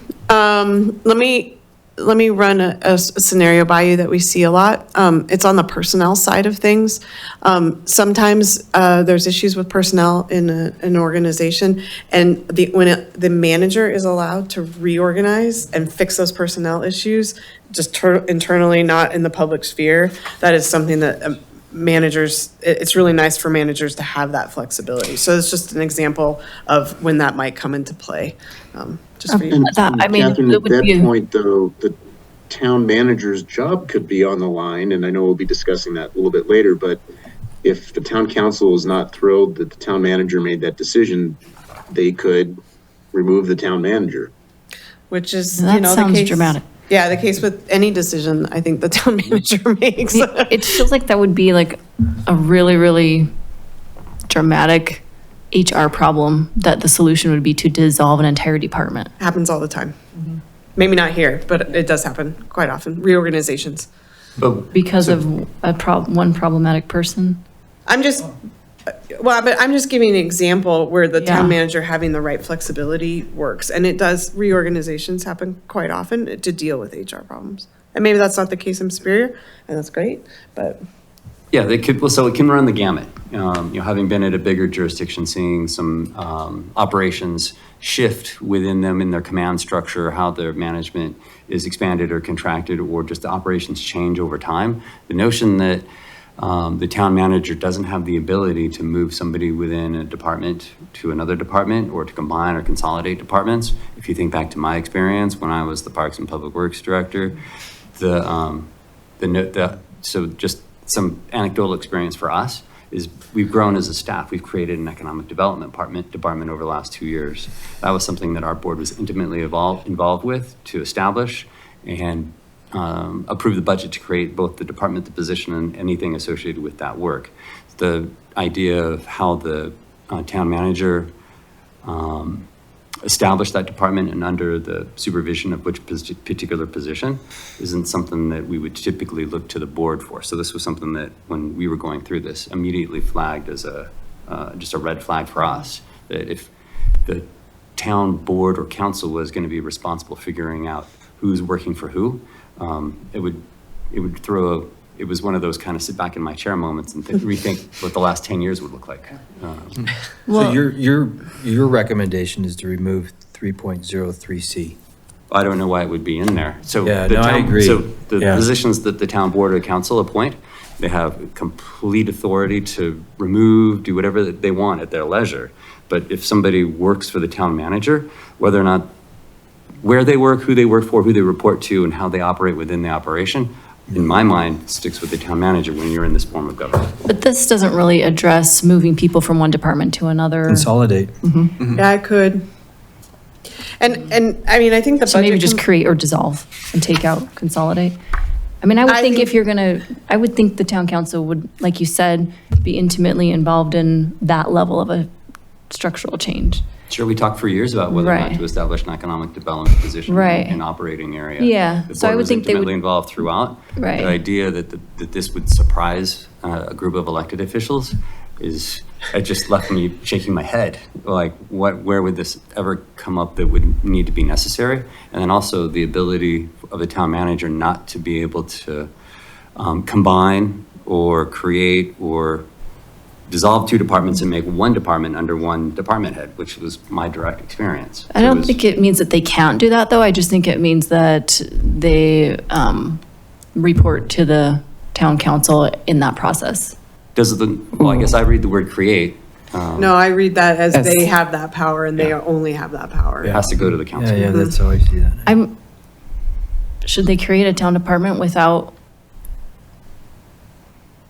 I guess to me, it sounds like it's just saying you must work with the town council. That shouldn't be done with no communication with the town council, That's which how I sounds like read is how it already works. I think it's So a I think, stronger Martin, you can power. than- chime in, but I think practically speaking, if the town manager is going to create a new department, which will likely have some kind of funding associated with it, all that's going to be discussed with the town board and probably brought through the budget process for budget consideration by the elected officials. So, in some ways, by default, they will be involved. Oh, it's not by But default. it's It's absolutely, just like you're describing, Mike, the budget process. And when the town board or the town council raises their hand to vote for or against a budget, it lists all the full-time equivalents, and those right. positions aren't created until the town board says they're right. created. So it already kind of does work this way. The positions are, but not the organizational structure. Yeah. Yeah, so And let's- really, the town manager is the CEO, and, CEOs in private sector consolidate departments all the time to cut costs or look for efficiencies, and I think town managers should have that same flexibility. I was going to ask to remove it, so that's what I would be more comfortable because I don't like to strap the hands of our town staff. yeah, I'd say let's flag it for removal, let's move on, and we can revisit it on a future. I'm Future fine with pass. having that removed. Yeah. Yeah, do we need to revisit or are we good removing it? This is the second review of I this. still have more I questions do about too. it. Martin, I think this is a really good reason having you here, or maybe the town manager at one point, or some other staff, just to give input on this kind of stuff. We 'cause didn't flag it first read. We didn't. And Right. I'm thinking, I think it's we good. have a lot of town staff input, but maybe more board input, more council input. Yeah, can We've the- got a couple decades of experience sitting here now. Yeah. Yeah. And then more when Jeff is here, so. I Yeah, guess- I'm kind of surprised that we didn't flag this for removal earlier. Yeah, I mean, having served all those years, I would not, this is not something you want the town council having the authority to do. You want, this is what you have a manager to do. That's right. The thing that I continued to go back and forth with on this item, kind of in reading it, is depending on what the town is going through, the town could just be inundated with any sort of potential changes if anyone is consolidated or just moves positions within town staff. Would that be accurate? If the town board has to approve absolutely everything, it takes away a decent amount of power from the town manager. Well, in some ways, yes. The answer is yes. So it is, but I guess the big picture item that I guess I'm coming back to is when, after the fire, We had to figure out who was going to be doing what and who was going to be answering to who, and we had to do it that day. And the thought of asking the elected officials who are already making a whole bunch of changes and committing a bunch of time and energy to passing emergency ordinances, meeting almost every other day to figure things out, leaving the operational decisions and the policy decisions on a separate plane absolutely made the most sense going through an extreme situation like that. But away from an extreme situation like that, just the day-to-day running of our organization, the town board and elected officials have very full agendas at the policy level to figure out how to guide the ship of our community in a particular direction and make those policy decisions, how to get there, and letting the town manager figure out how to use the resources that we have in our staff resources to get there is really something that, just like Clint is mentioning, is going to make sense to give the town manager the ability to work through rather than bring that level of detail to an elected official group 2 times a month to try and sort out all of those. I wouldn't want to be in the elected's position to try and do This that. reminds me, there's some kind of clause we looked at somewhere else about where it says the council shall not direct the manager to do stuff. This seems to fly in complete conflict with that. This one right here, I think, is what you're talking about. Exactly, yes. So that completely contradicts this in my mind. So I'd say, let's strike this. And It's almost got to be one or the other. it does. I'm all right with striking it. I agree. Okay. Do you want me to strike it or leave it for revisit? Any other additional thoughts? I think we've got agreement. I hear the points about reorganization, and my read on that the first time was more like Claire's. It's like, that's not, I don't feel like that was the intent of how I read that the first time. I would like to understand why Erie wrote it in lieu of bullet 2 being just below. This one? Yeah. I can ask if they had any conversations about it. I also like to review the So other just- charters and see if similar language exists. Just highlight it for possible removal, ask for Erie for context, and We can move on. look at it again. Oops.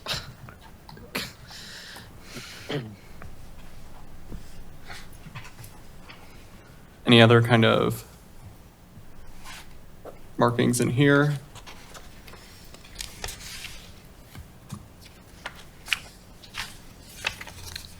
The only other item actually, right at the very top here that I noticed, the town council shall meet regularly at least once each month unless increased by ordinance at a day, hour, and place fixed by the town council. Is the unless increased by ordinance, does that remove any sort of like emergency provisions, or what do you think of that language and verbiage being there? Do you think that's a hindrance?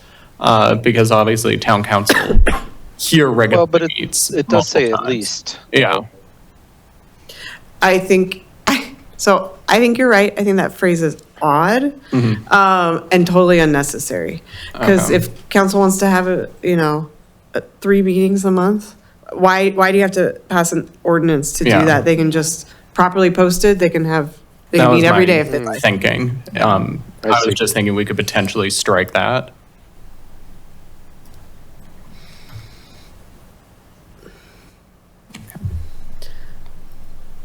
And then if I can really quickly, this right here, this written minutes, staff is proposing that this say permanent record of all the proceedings of each meeting. And it actually corresponds to another section in the charter that talks about the same thing, that the clerk will keep a permanent record. So there's Okay. some consistency there. So we'd like to change that if that's okay. Sure. That makes sense. Permanent record has obviously evolved over the last 50 years from Yeah. writing video, so yeah. Yeah. Sorry, don't mean to be a stickler. Nope. What does permanent record mean? Sorry, So it's I missed that. it's gonna include everything that is a record of the proceedings. So now you have video, so you have a video, and you have summary minutes, and so it's gonna include both of those things for Superior. Some communities just do like video, they don't do actually written minutes anymore at all. Just minutes are required under the open meetings law, not written minutes, that was actually removed, so. Because I have heard complaints from residents that the minutes are slow to come out or not at all. I don't know if that's true. Well, that language won't change that issue. Yeah, But that's an operations issue. Yeah, that's not a charter issue. That's just an operations issue. Ryan, I think in years past, there have been some delays in some minutes and how they were posted and produced.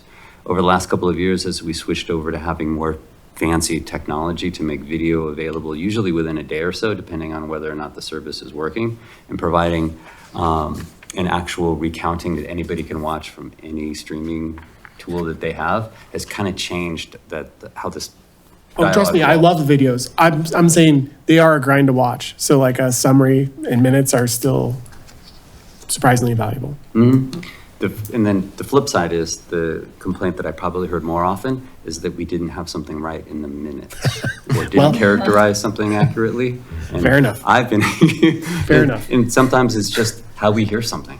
There's no replacement for actually clicking play and hearing exactly what somebody said, the inflection in their voice, so that staff isn't in the position of summarizing what Heather said about one particular act one day at some point, and then me not recounting it right as a staff member. Just put us in a tough position. Yeah, totally. I as long as it's both, I'm good.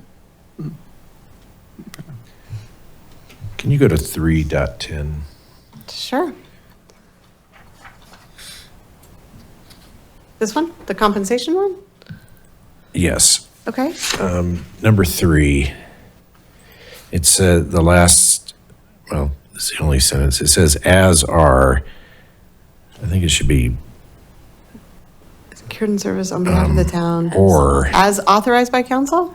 as authorized by council. Just as, not, just strike the word, yeah. I saw, just on a minor point in the, right up there, 3.09, the Code of Conduct and Ethics, should we strike the "and" with reporting and enforcement mechanisms, including penalties, as opposed to reporting and in enforcement This one? mechanisms? Yeah. Yep. Yeah, good call, yeah.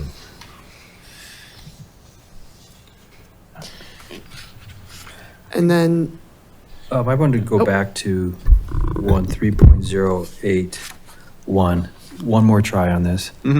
I was with another organization over the weekend, and it was a fairly large vote, and any vote that someone that didn't cast their vote wasn't counted at all, which I don't know if that's the right way to do it, but I just wanted to see, do we still want to make the no vote an affirmative vote, and perhaps change it to a no vote?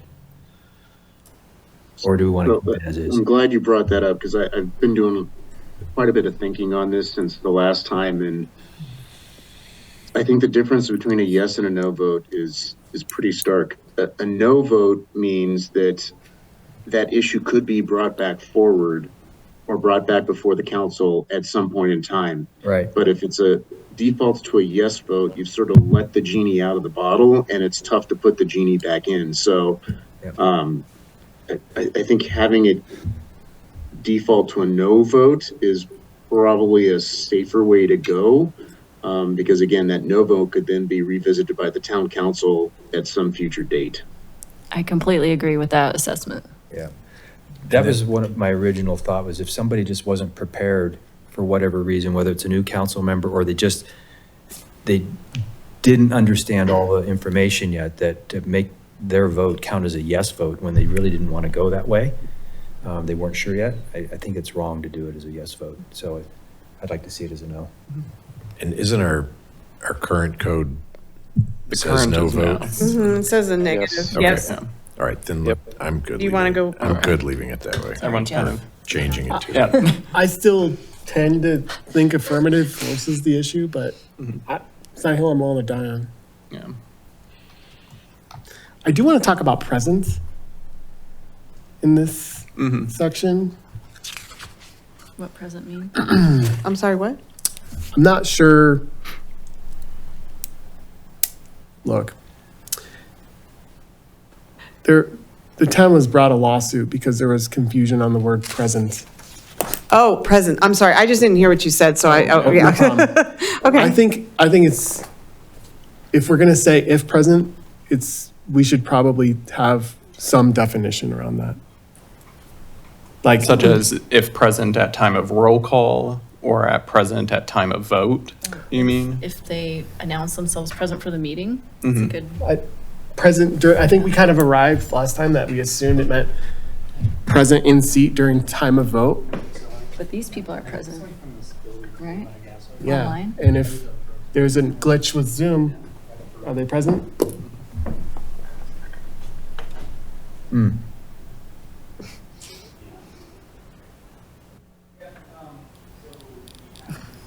So I think every council mayor present. So just adding some additional What does it mean? clarity on Yeah. present So if and Zoom has an outage, right now we lose Mike and Brian. Their votes will be negative, which we said was safer. I mean, Yeah. ideally, you wouldn't call a vote if there's Yeah. a glitch with I'd say Zoom, table right? it. I would table anything. We talked about this before. I think you need to read those two sentences together, because this is really talking about when there's a conflict of interest and if the person is excused or not. And it's really to address the situation where perhaps someone fakes a conflict of interest, and then the rest of the council is like, you don't have a conflict, you're not excused from voting, and then they're like, I'm not going to vote. But they It's not a. It's a technical I mean, I think if problem. the Zoom went out, the council, if it was an important vote, they'd probably be, let's adjourn until we can get the Yep, Zoom back up or exactly. something like that. I don't know if it really falls under this provision. I think this one's very limited. And it's causing some problems, so it's making me wonder if the language isn't sufficiently clear that that's what's going on. Yeah, I didn't understand it the way that you just put it, but that's a really good point. But the way I understood it was if someone was here and they just didn't want to vote. Right, For or they whatever just, reason. they didn't even fake a conflict of interest. They were just like, no, I'm not voting. Yeah, I'm not voting. I'm not prepared to do this. So that was my rationale. on it. Yeah. But it's more if someone here or not, but anyone who is eligible to vote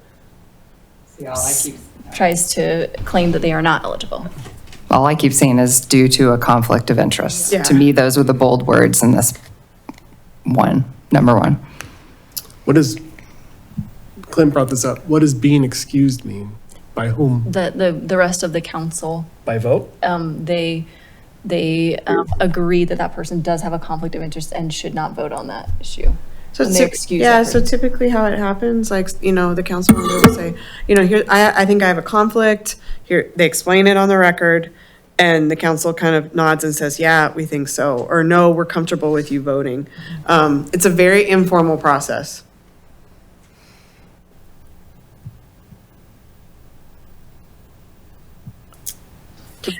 On number two, I did have a question though, but that means if you had quorum, but you had 5 members, that 3 could vote affirmative and it would pass, even though it wasn't a majority of the board or of the council? Yeah, so if you had, let's say you had, 5 present, and you'd only need 3, that's correct. 3 to pass it. Every resolution and motion shall require, he's talking about number 2. yeah. Yeah, okay.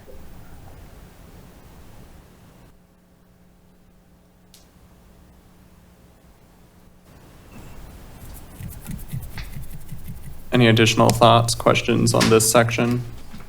Are we still hung up on the word present, or have we worked through that? Because I'm not clear just yet. Did we work I through think- that? What do you think?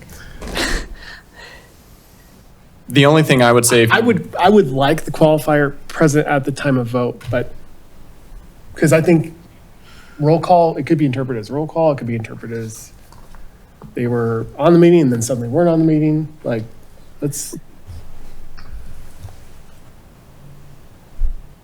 I don't think it provides clarity around that. Well, so to me, it actually implies that they're there at the time of the vote. Every council member present and the mayor, if present, shall vote on every matter. But if the mayor or the council member has left, then they're not present, right? right? Yeah, correct. No, Yeah, but I think it- excused from voting due to a conflict. I think it's that section is very specific about being excused for conflict of interest. I almost feel like it should start with conflict of interest, dot, That would help. every council member. I mean, I don't know. Like flip the phrases and start with like unless? Yeah, unless excused. due to conflict. Well, I think we talked originally, a few meetings ago, about trying to make this a document that's easy to find, easy to, get to an answer, especially when someone who doesn't spend months on it. So for me, if I were looking under voting, I find conflict of interest.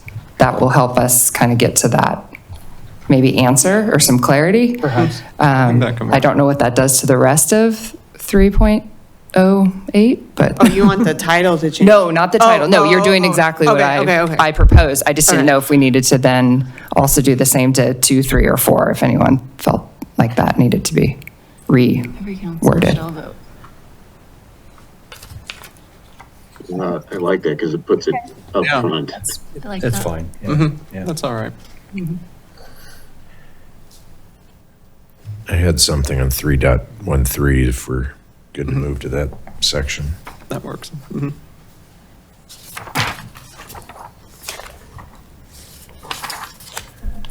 Vacancies?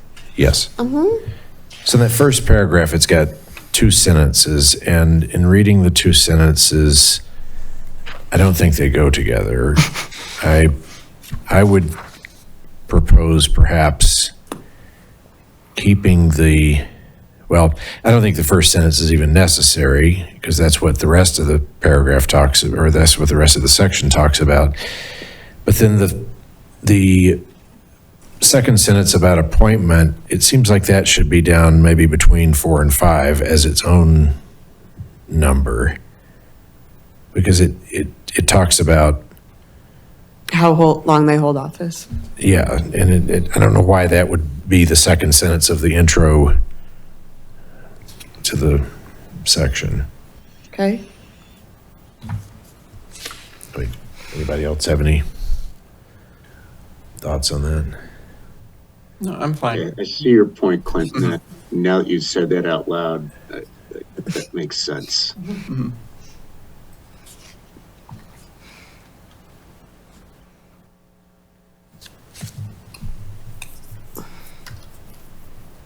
And then having it there. You said between 4 and 5, right? That's my thought, unless,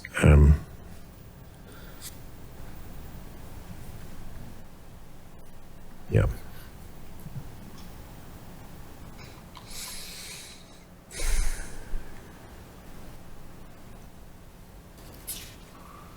Okay. That works for me. Any other additional Just real questions, quick- comments? Real Mhm. quick, I think further up there, there's a line that differentiates between a majority of the council and 2/3 of the council. I'm wondering on a council of 7 people, is that the same thing? Because 2/3 is like 4.6. 2/3 is 4, or is 5. 5, right? yeah, it should be So it 5. rounds up to 5. Yeah. Okay. So 2/3 would be 5 and a majority is 4. Okay. Are you talking like back in the section we were in earlier? It was 3.0 something. Yeah. Yeah. I was like, well, what's the difference between majority and 2/3? I wasn't sure if 2/3 rounded up to 5. It does, but the big difference there is the present versus then in office. Okay.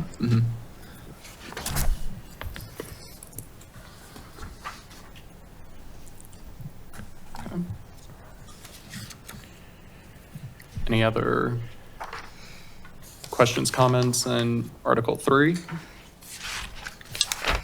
So.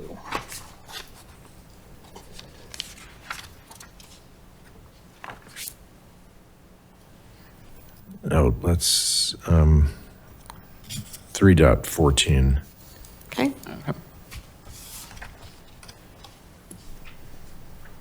A very minor point, but on subsection 4, we put in order of their seniority by date elected.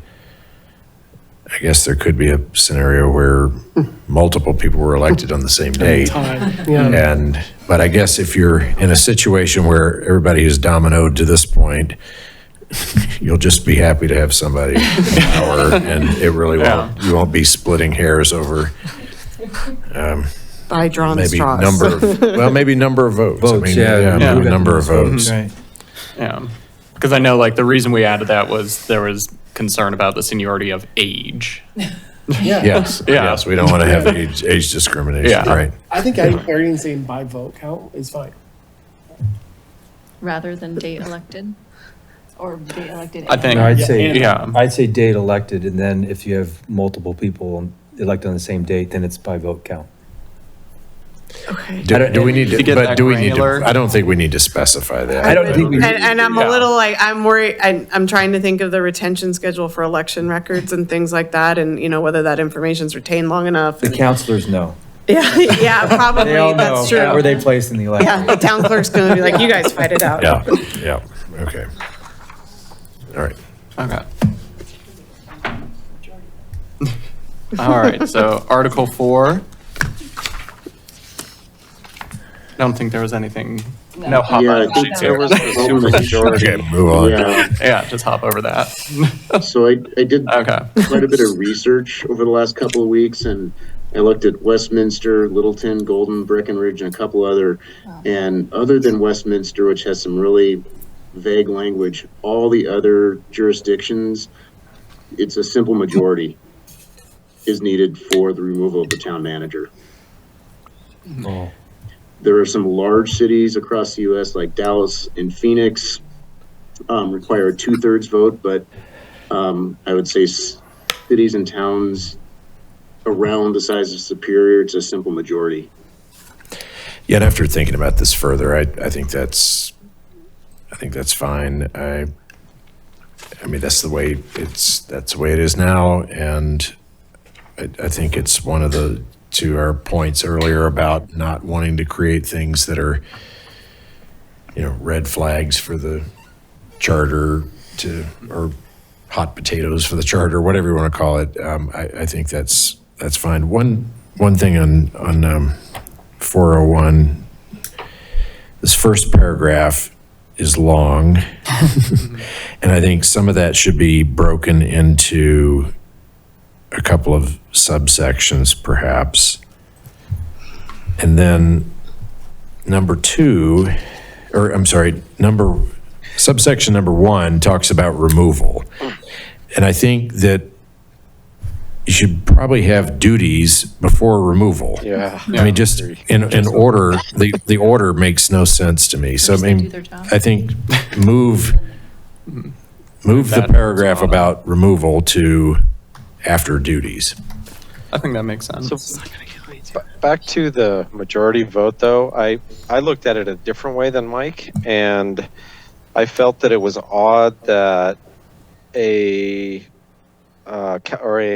committee member to be removed requires a 2/3 vote, but Yes, now the manager doesn't. And right? I flagged that too, Ryan. I flagged that as well. That made no sense. And I think that should be changed to majority vote. Agreed. Yeah, but even like emergency ordinances, right? It just seems like there's a class of things that require a larger consensus of the group, or maybe none at all. And maybe emergency ordinances is the only exception where we think there needs to be a supermajority. Anyway, just thought I'd offer that. No, good points. But I think emergency ordinance or emergency in general is where you really need all hands on deck and need good consensus versus maybe just a majority. I'd be fine with that as well, just making sure that it's consistent with committee members, town manager having the majority, emergency kind of being the exception to the norm, because it is, Yes. by definition, an emergency. Well, right. I mean, you don't have the space to get public opinion. You don't have, in an emergency, we're kind of trusting the council to Yeah, really Right. be solid on a decision. Yeah. Without public input. So Yeah. yeah, it should make sense to be super. And then how would, Clint, had you thought about breaking up this first paragraph? Was there any specific section that you thought the dividing line should be? I didn't get that detailed in my notes. My note was break it up. Yeah, it's very. I'll leave that to others.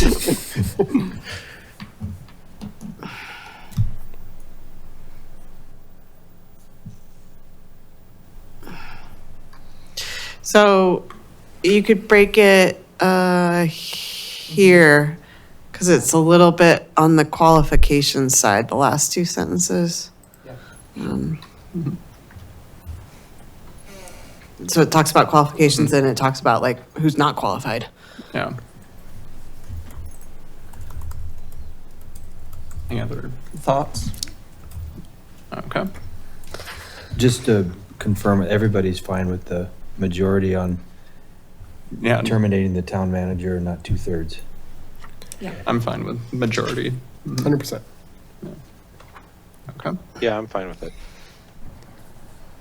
Chris, I think it was Jeff Chu that was the one who really wanted to discuss it further, so I just. He wanted He wanted majority. He wanted Okay, majority. that's, I wanted to make sure, yeah. Yes. Yeah, that's why I wanted to make sure, Yeah. so.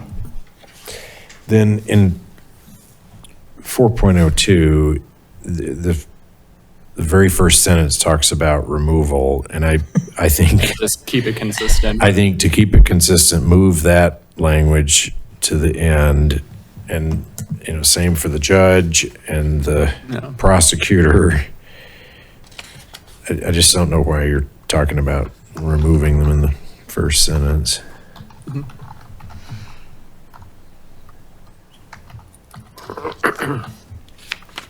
I need to step away for just 1 second to get some more water. I'll be right back. Not present. He's still present. It's gone. Way. Big decisions are good. It's not excused. Won't have any votes right now. Still a little fuzzy to me. So, as I was going through, I really struggled with the way that this, both the compensation sections were phrased for all of them. So I put some other options in the sidebar there. We talked about that, we changed the at to a with, but that still didn't quite, this is complete just drafting, the intent's all the same. But the town attorney shall serve at the will of the town council without a definite term and be compensated, probably I'm missing a word there, be compensated as fixed or compensated as fixed by resolution of the town council. Or this one is, and with compensation as fixed by the resolution of the town council. The lack of an and was really bothering me, I think, in that sentence. So you don't have to change it, just thought I'd throw it in there. I actually liked the second version that you had in your notes Okay. for whatever. I'm okay with that. Either's Good. fine. Yeah. Indifferent. Second option. Sure. Easiest choice you'll That's- make this evening. Yeah. Okay. I'm present again.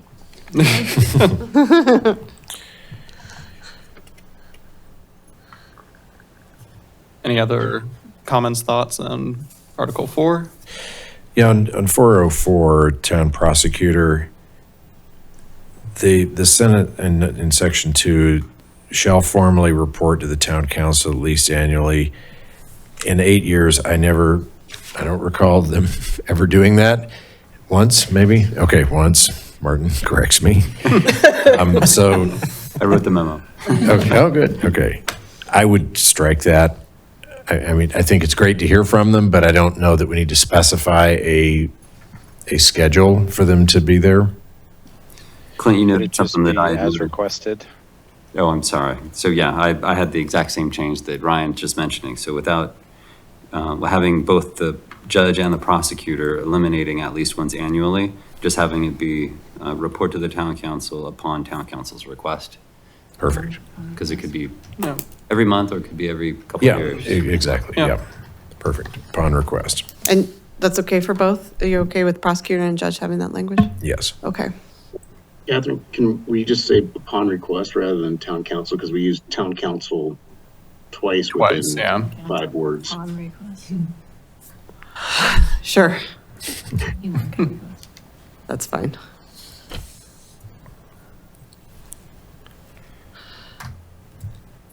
Okay, Thank you. Okay. of course.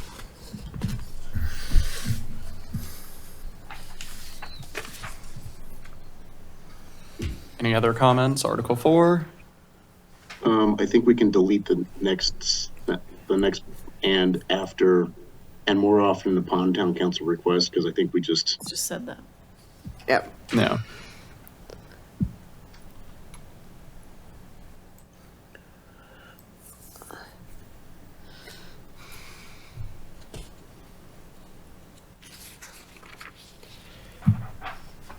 Okay. Good. Catherine, you're very adept at driving and editing at the same time. All right, so now we are on to initial review, Article 5, Board and Commissions. I have just I have several items to talk about, but just overall, it's Article 5, Boards and Commissions, and then we reference in several language in here, we reference boards and commissions, but we have the Historical Commission, the Planning Commission, the Superior Youth Leadership Council, and then everything else is advisory committees.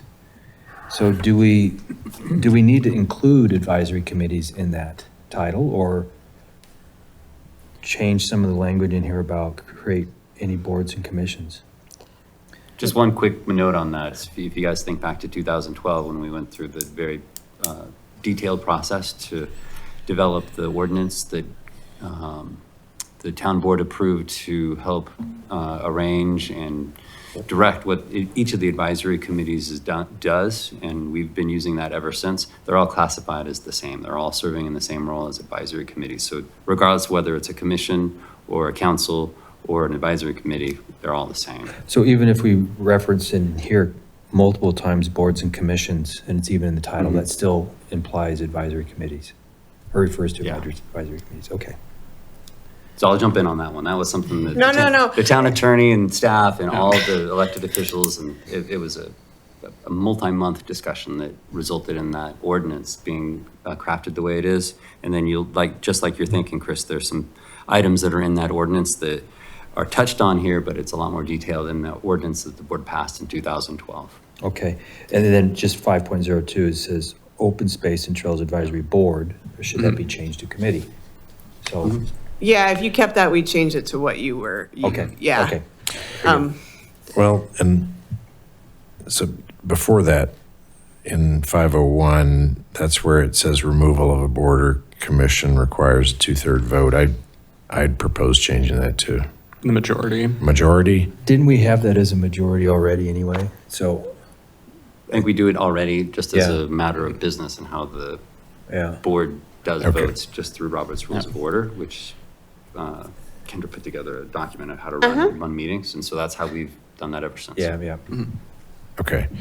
So then on 502, I made the same note, Chris, that the name of that was not the same. But then my other note is, why do we have this in here at all? Because we don't have the other committees called out. Exactly. Committees change over time. New ones come in. Some are merged. Some want to be merged, but never have the political will to merge them. And some change their And- names. What's that? And some change their names. And some change their names. One And group changed their name 4 times, right? yes, so I would say, I mean, do we need planning commission? Does planning commission need to be in there? So let me talk about the Okay. philosophy of Okay. this Talk section. about this section. And you'll see these in charters and they all look different. The reason why you see certain things in here is because the Charter Commission wanted to bind the governing body and say, these are the ones you have to have. And I can tell you, like in Monument, that was making sure Planning Commission in there was a serious concern to them. You don't need this section, you can delete the whole article if you want to, because the town board already has this power. Don't we have to, are we required to have a planning commission? There's some Nope. statutory requirements, I Yeah. think. Oh, If we're- statutory, okay. Yeah, but if you're home rule, you don't have to. You can bring everything up to the board. So I represent a home rule community out in the Eastern Plains, pretty small, and they have no planning commission as a home rule. The board does all the land use, or the council, their council, but yeah. So I would say, then why have any of them in here and just take them out? Like, is that what you're saying? Well, I think it's like she said, are there ones that we want to be binding that they have to have? And I mean, personally, I would want to always have an open space and trails advisory board. I hear what everyone's saying, you know, that you couldn't dissolve this without a vote anyways, so taking that into consideration, but that was my kind of thinking, was there were certain things that we do want, I would like to have binding.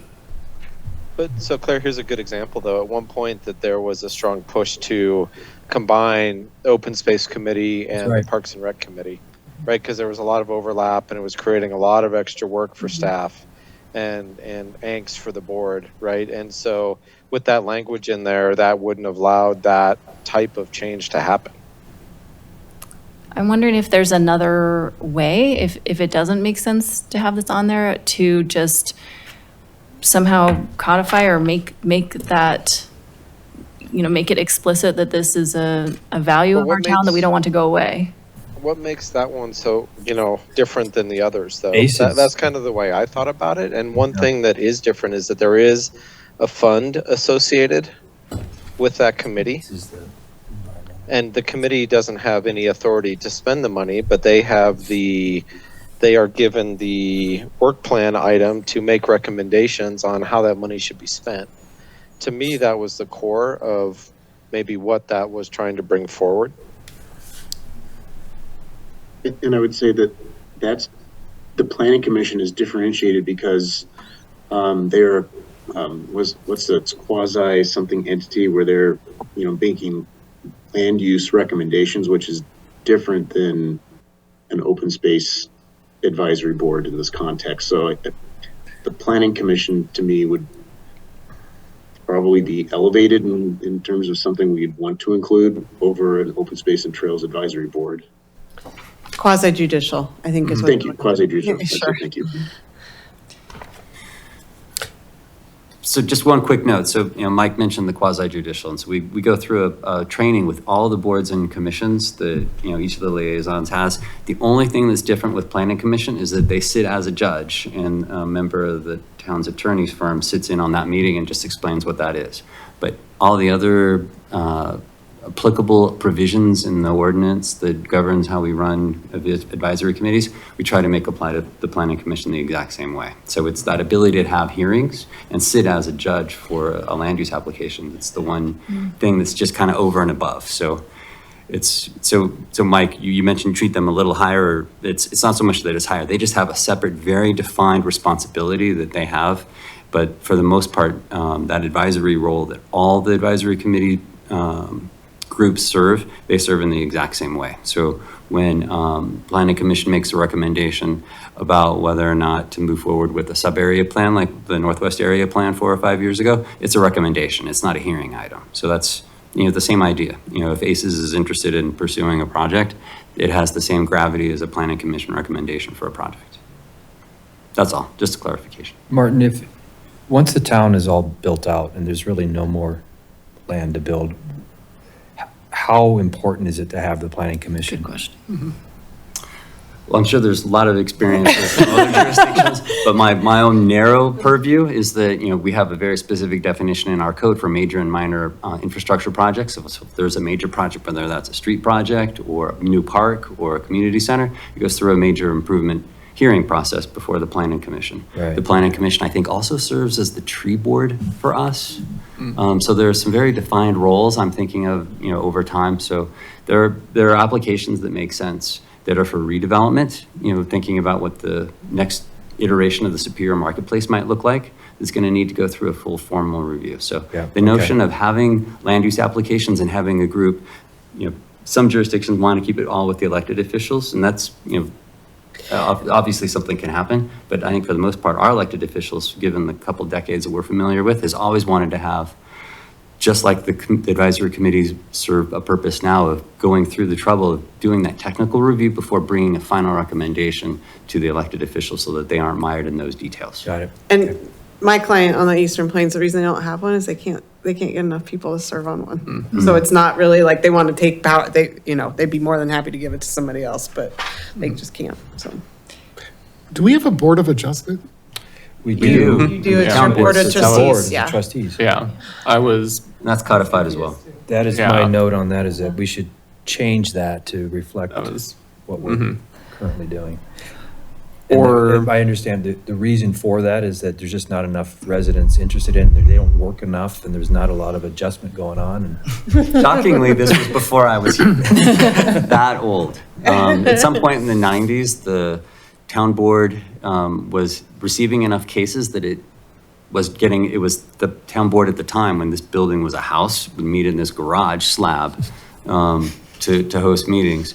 And they ended up struggling to have enough people to serve in this position. They were already making the decisions anyway. They were familiar with the applications that were coming before them. To expect a board of adjustment to separately consider them just didn't make sense. They were going to see them anyway. So they just kind of shorthanded the process a little bit, like the client that Catherine's referencing. And a lot of clients combine them. The Board of Adjustment and the Planning Commission are the same people, so that you see that a lot too.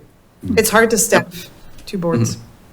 That was my note, is if we keep the planning commission, can we fold the board of adjustment piece into that? Because they seem similar, is that if you had an appeal, you would go back to the planning commission and ultimately the board, correct? Yeah, if you had an appeal of a staff decision, you would go to the Board of Adjustment, and then, depending on what happens, the Planning Commission could eventually see that application. I'm not familiar enough with your code to, provide a scenario, but it's possible, yeah. I think it's an expertise issue as well, because a lot of times the people that sit on the Planning Commission, they kind of get, even if they don't come in with an expertise in land use, they gain it over time, and they kind of get used to the codes and everything like that, so that's why it's done a lot of times. And just like I mentioned, if you look in our municipal code now, there is a specific provision that says the town board shall sit as the town board of as the board of adjustment. So it could be codified in the future to establish the planning commission or any group, to serve as the board of adjustment, right? You can be totally reorganized. Yeah. So you have the flexibility either way. And that's what I would like to see in this is maximum flexibility. So if at some point in the future it made sense to move those things around, so to me, to do that, would you just cut 502, 03, and 04 out of here? Is that how you would accomplish that? If it was me, I'd cut the whole article. Yeah, the whole article. Okay. Heather has, she's pumping her fist. You want to cut it all or leave it all? Well, this was, for some reason, I dove deep into this. Who knows why? It's almost exactly verbatim from Town of Eagle. And I was more with 5.01 is extremely lengthy. So I did a little recon, and the city of Castle Pines has two parts under there that has the right to establish, and then they define their membership, which I found very interesting. So I just didn't know if there was a way to make this more concise. I think accomplishing everything we want it to say, and maybe it would just go in place of 01, and we can still discuss what follows it, but I thought it was a lot of words.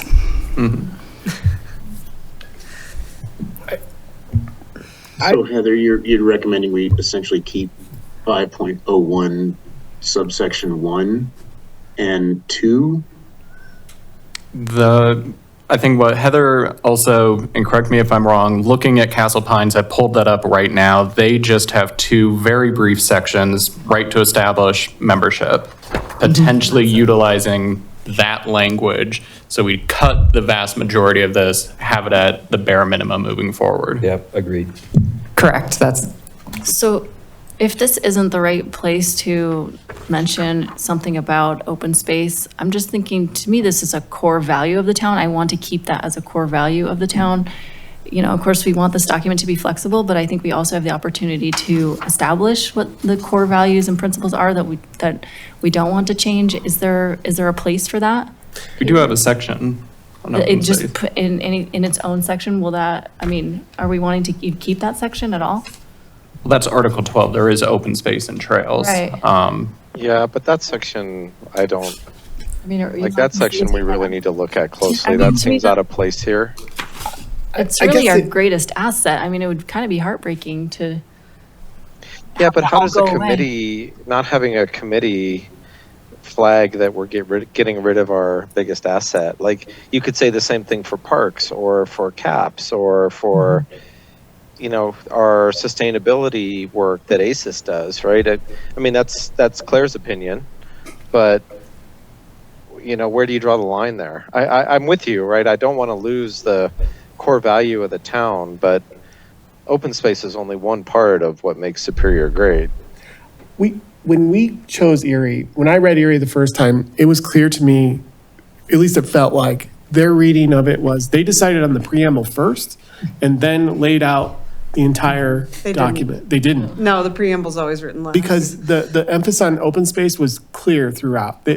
That committee or that commission was strongly, writing it into the charter and making it hard to unstitch. That was a core value, to your point. We have not had that discussion with this at this commission level. I mean, not in a deep sense. And so that's probably what we're seeing here is a little bit of like, do we all agree on that? Generally, open space, I think is great, but I tend to think that we are trying to write a document that is lightweight and flexible and gives maximum abilities for future legislators to make great decisions, and hamstringing them in any way is kind of something I'm not in favor of. So if a future board, if none of this was in there, and a future board decided that they wanted to develop on open space, we want to allow it. Whoever's speaking, can you speak a little bit Oh, closer? sorry about that. Yep. If a future board, if we didn't have any of this in there, and a future board wanted to develop on open space, then we don't have a committee to reject that or anything like that. That's not what's gonna keep that from happening as a committee. I mean, it's the land use designation.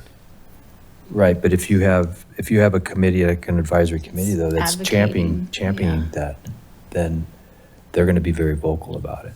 Or actually the town, maybe the Well, town, the just in general residents. doesn't want to have it anymore. Maybe the town in general wants to have, the residents in general want to have more development and less open space. And I think that's the point of this exercise is keeping that flexibility rather than Establishing what we want. rather than establishing what maybe the core values in 2024, but it may not in 2034 or 2334, whatever. no, I mean, I'm to be clear for anyone watching the recording, I'm in favor of open space. I think it's a core value of the town. Yeah. However, I'll tell you this: back in the 70s, Boulder restricted heights on buildings. Mm-hmm. I know friends who are active in politics in Boulder who hate that. That's right. Restriction, whether right or wrong, but they are actively trying to change that. Because they also expand their open space, so there's less space for people to live, and I get that, totally get that.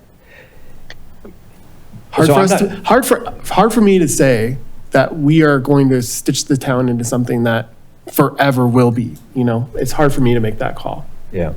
I always, for my own kind of edification, I always just continue to think this is not the entire code. This is the charter. This is the Constitution.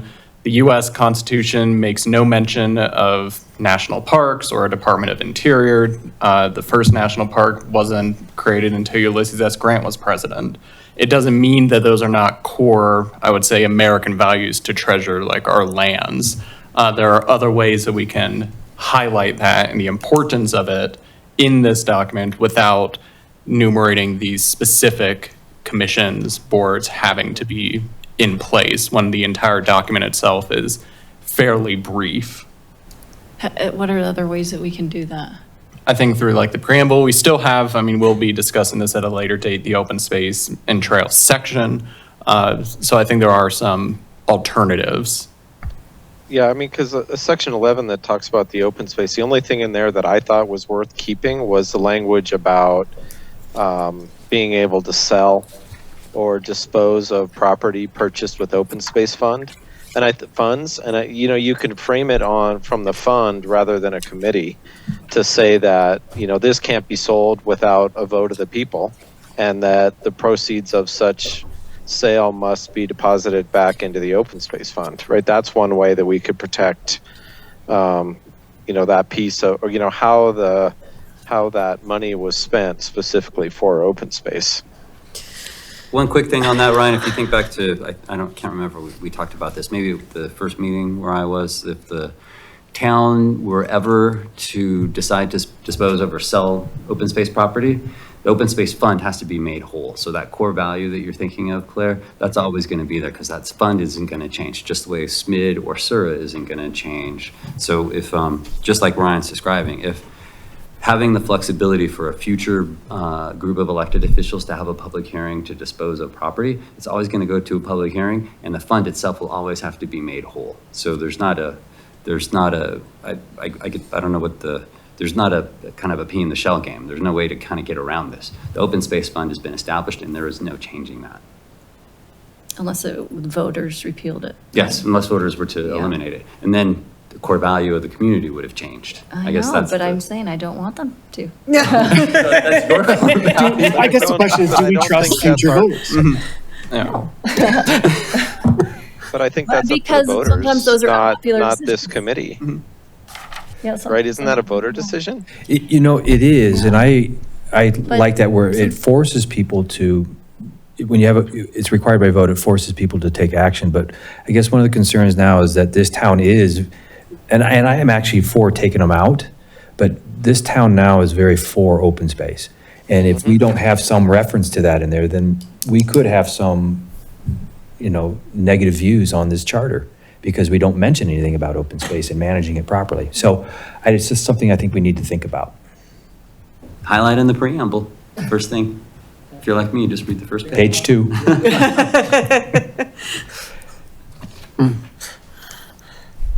Okay, well, Right, so getting, it's first review, yeah. Mhm. I mean, my only thought on that would be, would we want to put language in there that while there's a dedicated tax for open space, the town shall maintain one committee responsible for recommendations of how to use such fund? Like when I thought of simplifying all of that, that's the conclusion that I came to. Because it's not calling out a committee by name, right? There, like I said, there was a time where Park and OSAC were going to merge. So that just something for consideration. That gives more flexibility. I like Yeah. that. Because if the fund's always going to be there, then you always need someone to Manage it. manage it. Yeah. Well, Isn't it- but it's really to make recommendations, right? Because OSAC doesn't manage that fund, right? We know the fund balance and we just recommend to the board, right? The board has the ultimate authority to purchase, to use that fund. One thing that from my time on the committee though, that the tendency that I saw was for the extreme of the ballot measure to be used to do other things with that money, right? So like trail construction or rebuilding, like the river reconstruction after the flood, a lot of that was done with the open space fund. And that was all within the purview of the ballot language, but it was, OSAC, we felt we were trying to push for having more oversight on that, because if we had longer term plans of properties we were eyeing and the funds were already spent, well then our, the options that we had were limited. So there were some pretty interesting discussions because, like I said, when the budgets come up and things are going to get cut, but then the board says, well, this sort of fits open space, so let's use that fund. Right, that's where it was nice for OSAC to be able to push back during the budget process and say, well, that's not how our priorities are set, and we don't think you should be doing this. Is there open space on the OSAC target now? To buy? Yeah, there's. I mean, we just bought 3 properties were purchased this year, open space along the river. Okay. And people, landowners came to the town saying, I've got land on the river and I'm not going to rebuild. Is the town interested? And so, yeah, there's not much left though. I mean, Chris, your point is taken, right? There's really only, if I think about it, there's this Aharius property, which is there off of 88th and by the reservoir there's some unincorporated lots behind Costco. Trumbull? Is it Trumbull property or? next. Yeah, there's like 7 properties over, we kind of lumped them together, called them the 76 parcels. Yeah. And Boulder.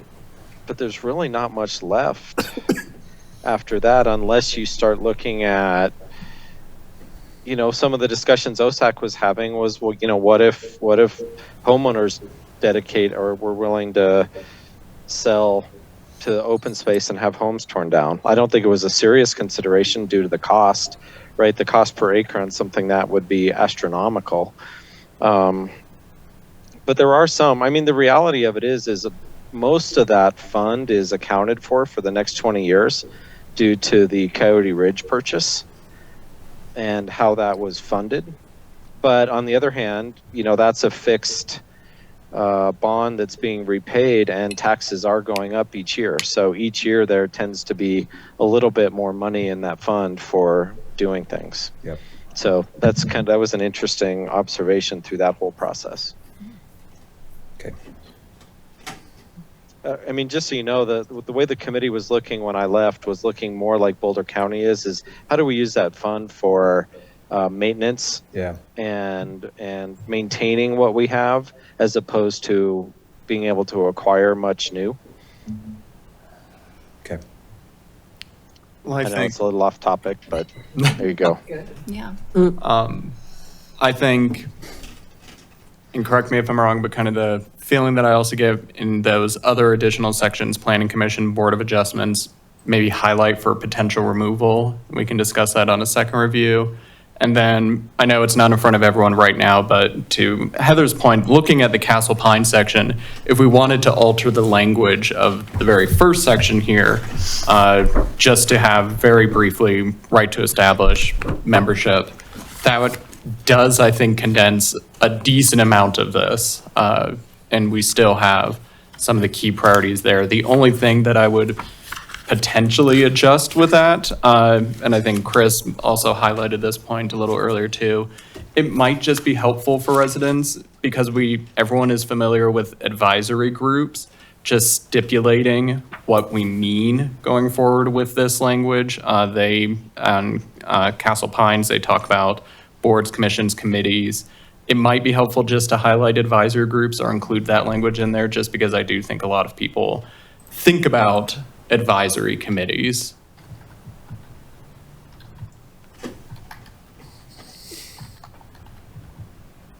So it says boards, commissions, committees. Do you want that to say boards, commission, and advisory committees, or? I think the committees is good for, instead of advisory committees, because it's. Okay. So we'll just take the Castle Pines language and stick it in there for your review. Yeah. Okay. And in Castle Pines, it's Article 9. Yeah. It's very short. Yeah. Okay. All right. Article 6.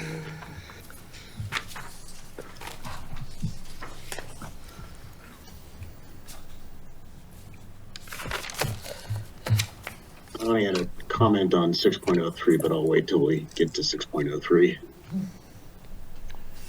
That's where my comments start as well. Yeah, any comments on 6.01 or 02? Okay, let's jump into 03.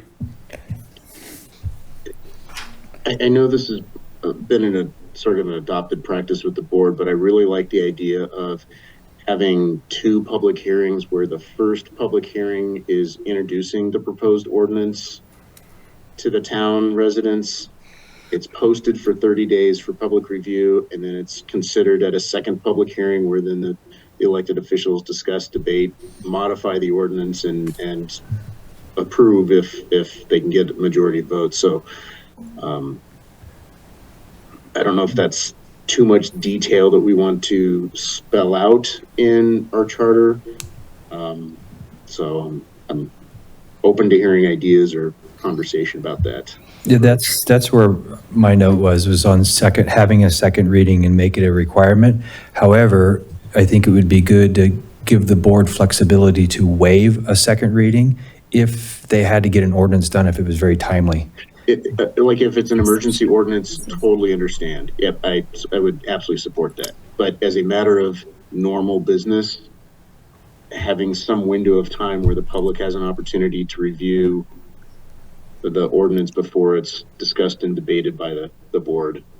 Just a quick note following up on what you mentioned, Chris, the current board's direction for a couple of years has been to bring all ordinances back for a second reading. That's been an operational direction to the town manager and staff to do that, unless there's specific circumstances that make it so that it isn't beneficial to have a second reading.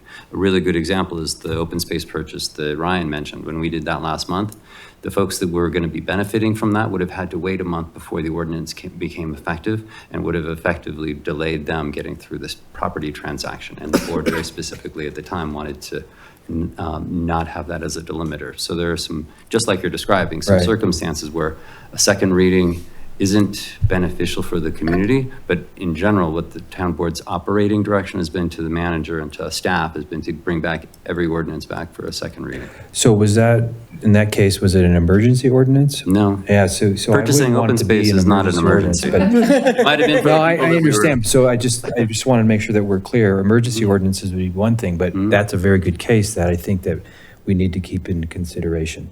So give the board the flexibility, but I think that overall there should be 2 readings, but give the board the flexibility to read it sooner.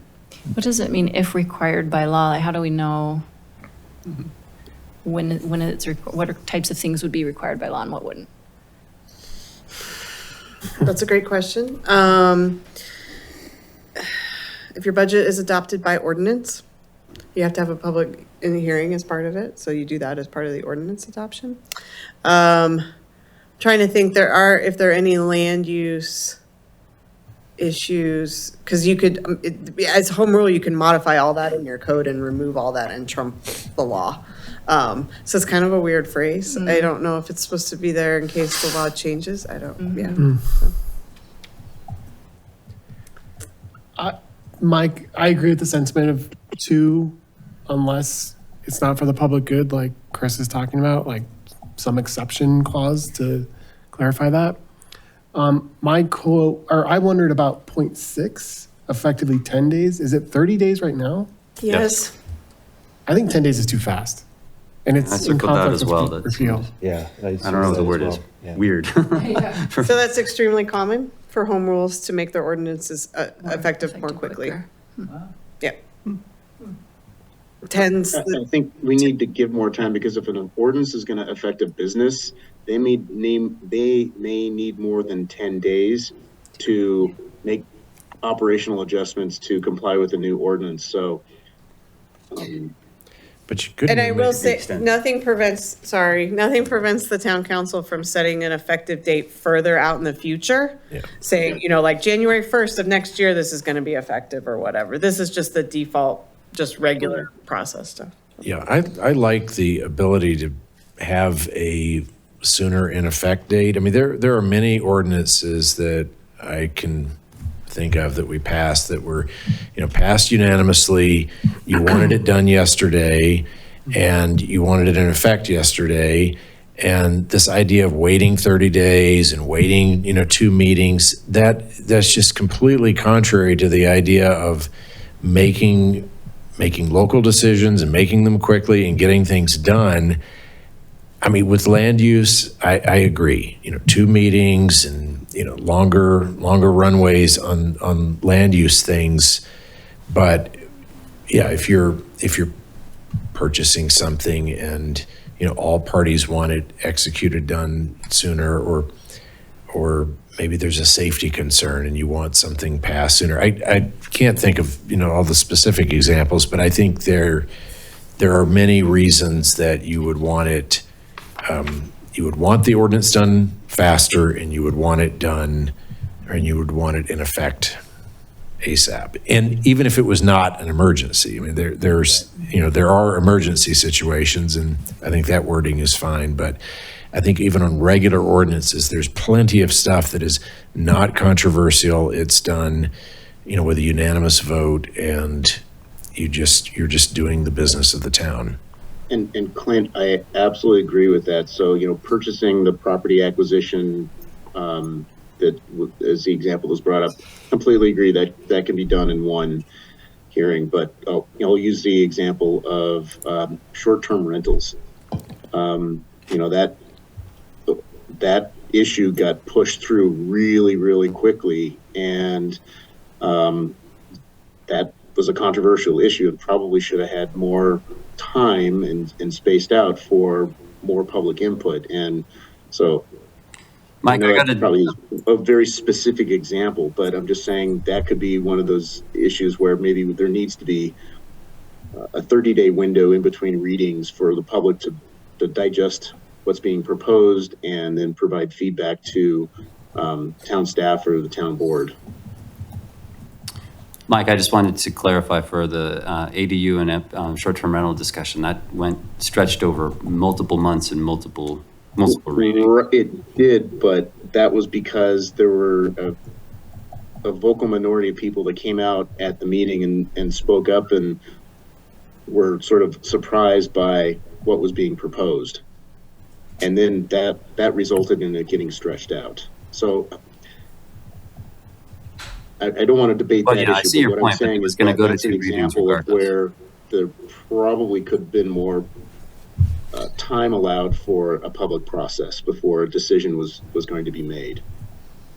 But, I mean, Martin just said here that regardless of whether that got stretched out or not, it would have gone to 2 meetings. I don't disagree that, something like that should go. But I think it's really up to I think it really should be up to the board to determine the number of Course of action. Yeah, course of action. Thank you. Yeah, the way I'm struggling with that is how do you put into language what we're saying, right? That some should be 1, some should be 2, without making a laundry list of situations, right? It just... And then you'll miss something invariably. No, exactly, right? So how do you, there's the intent, but then there's how do we phrase that intent? Seems difficult. So How do you interpret that intent 50 years down the road? Yep. Severance actually has the flip. They have 1 reading, but I think it's if any council member requests a second one, then it goes to a second reading. So that decision's being made at the first reading. That was I worked on theirs, that was a big discussion topic for them. Well, what's the benefit of having the second reading? It gives the public an opportunity. Exactly. So that's why I would say if you say it's up to the council to make the call on 1 reading or 2, then it benefits the council, not necessarily the public. So I would say err on the side of the public. But I like that idea of 1 reading, but if any member of the board, is it any member of the board? 1 member of the board? A single person can force it. Request a second. I mean, I think if a single member of the board gets the ear of the public or any of the public, That's a low bar. that says it is a very low bar. It's No, I like that. but I think that really speaks to the idea that, okay, hey, the public is concerned. Maybe it's just one public, but maybe they're concerned. They've got the ear of a board member or a council member now, and they can do a second reading. It almost gives you that definition of what is truly non-controversial. If it's truly non-controversial, No then one- all the elected officials should be unanimous or should be consensus. And it helps people. It's really positive It thinking there. speeds things along, to your point. Yes. Sorry, it is any council member or the mayor may require 1 additional reading of any introduced ordinance at the next regular or special meeting of council. And once exercised, it cannot be exercised by any other council member or the mayor. I'm not sure why that's not in there, but yeah. What does that mean? Yeah, I'm not sure. The second sentence is really weird. Yeah. Huh? Exercise with an OR, like, Does that mean it? No, exercise with an ER. No. See, I heard that, yeah. That you just Once- can't continue, Yeah, like once the 3rd reading, option 4th has- reading, right? Yeah, once the option of additional Yeah. reading has been exercised by one councilman, One it by may the not be option. exercised again, not exercised with an O. That makes sense, yeah. Yeah, so you can't keep it going. But then it says, nothing in this section 4 shall be deemed to limit council's authority to continue an ordinance by majority vote. So that's the whole section on it. So I like that. I think that covers the how do you thread this needle of one reading or two. We can't possibly write all the scenarios. You can't do that, but I think you can leave it with the power of future boards to say, one member, second reading, let's do it. Okay, we're done. Or So we do devil's it. advocate on that, if the board is in sync and they want to just push something through and they want to get it done, and maybe the board doesn't want to get the public involved as much. So it kind of forces that by having the second reading. So I think they're gonna get a lot of a Recall? big earful, yes. If the public suspects that they're getting shut out that way. Particularly if it's written in the Yeah. charter that, any one board member can call for a second meeting or can call for a second reading. I think if you had I suppose it's possible to have a, aligned board that would just ram things through, but I think it'd be a stretch Publicly to, Yeah, I think it'd be a publicly real eat them stretch. alive. Yeah. I'm not sure I've ever seen that, but. what, a board in sync? Yeah, oh, no, I've seen a board in sync. I just, not like ramming It is something rare, through. yeah. Usually they're having a kumbaya moment and they're all, that kind of thing. So.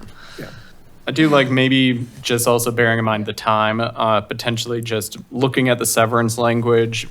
This is an initial review. We can see about incorporating that in here because I did pull it up and I do like that.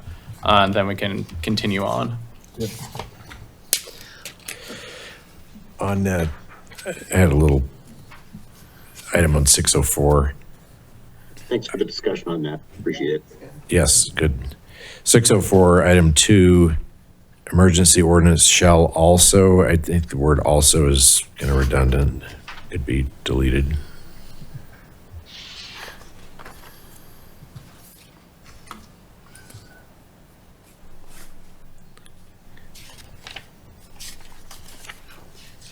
And my next comments were 607,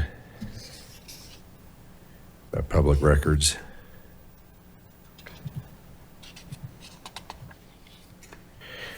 And this may kind of tie into the discussion we had earlier about records and things being available. So maybe we want to cut this and put it somewhere else. But my comment was, what about charges for research time, copies, et cetera? Because this just kind of implies it's all available.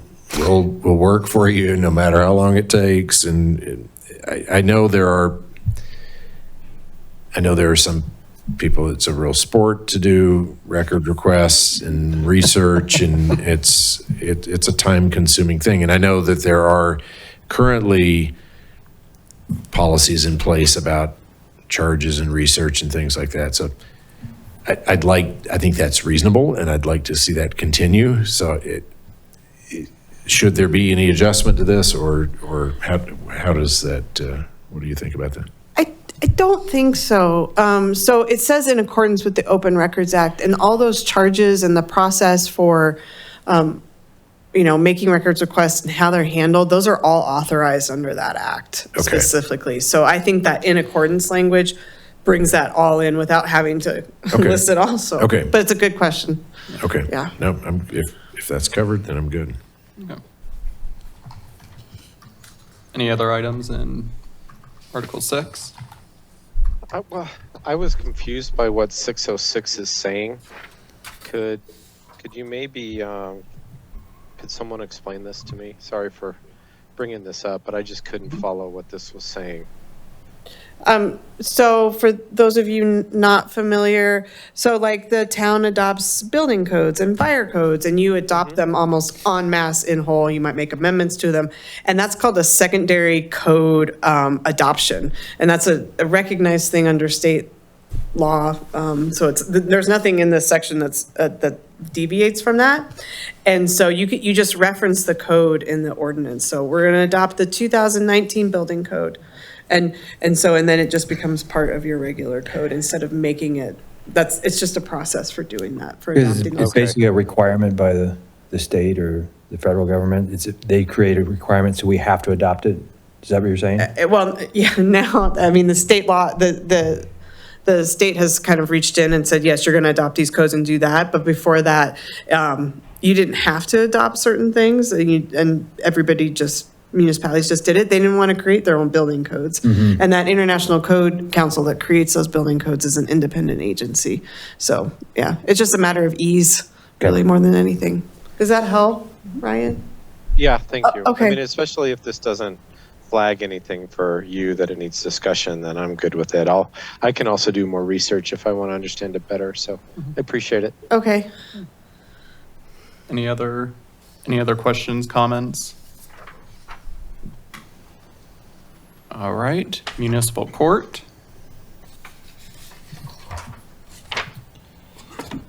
I have a question on 5. 5, I'm sorry. Yeah. Do we have an administrator? What was your comment? The comment is,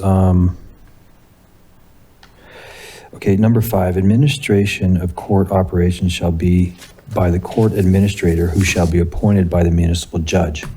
Is that normal, or wouldn't the town manager do that? I think Martin has some comments on that. Catherine and I had a conversation about the town manager's role and to serve as a CEO for the entire organization who reports to a body of elected officials.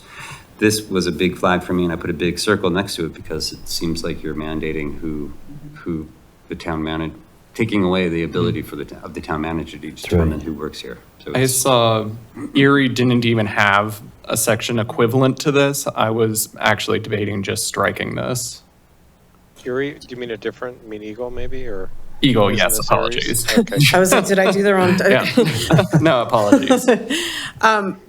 You could strike it and just let, council or the manager and the judge work it out. I would say it's probably a mixed bag who appoints court staff, but I think the problem, and I think Martin would agree with this, is those 2 first sentences together in particular, where the judge is appointing the person, Right. but then the town manager is supervising them. That's like a recipe for disaster That's right. sometimes. Yeah. Having overseen our court operation now for almost a decade, it'd be great if somebody else wanted to do this. And the judge and I would be absolutely on the same page, but the idea that the judge was going to be responsible for a hiring decision, I just can't get my head around. Right. So we're going to strike that whole thing. You absolutely can, if that's what you'd like to do. I'm fine with that.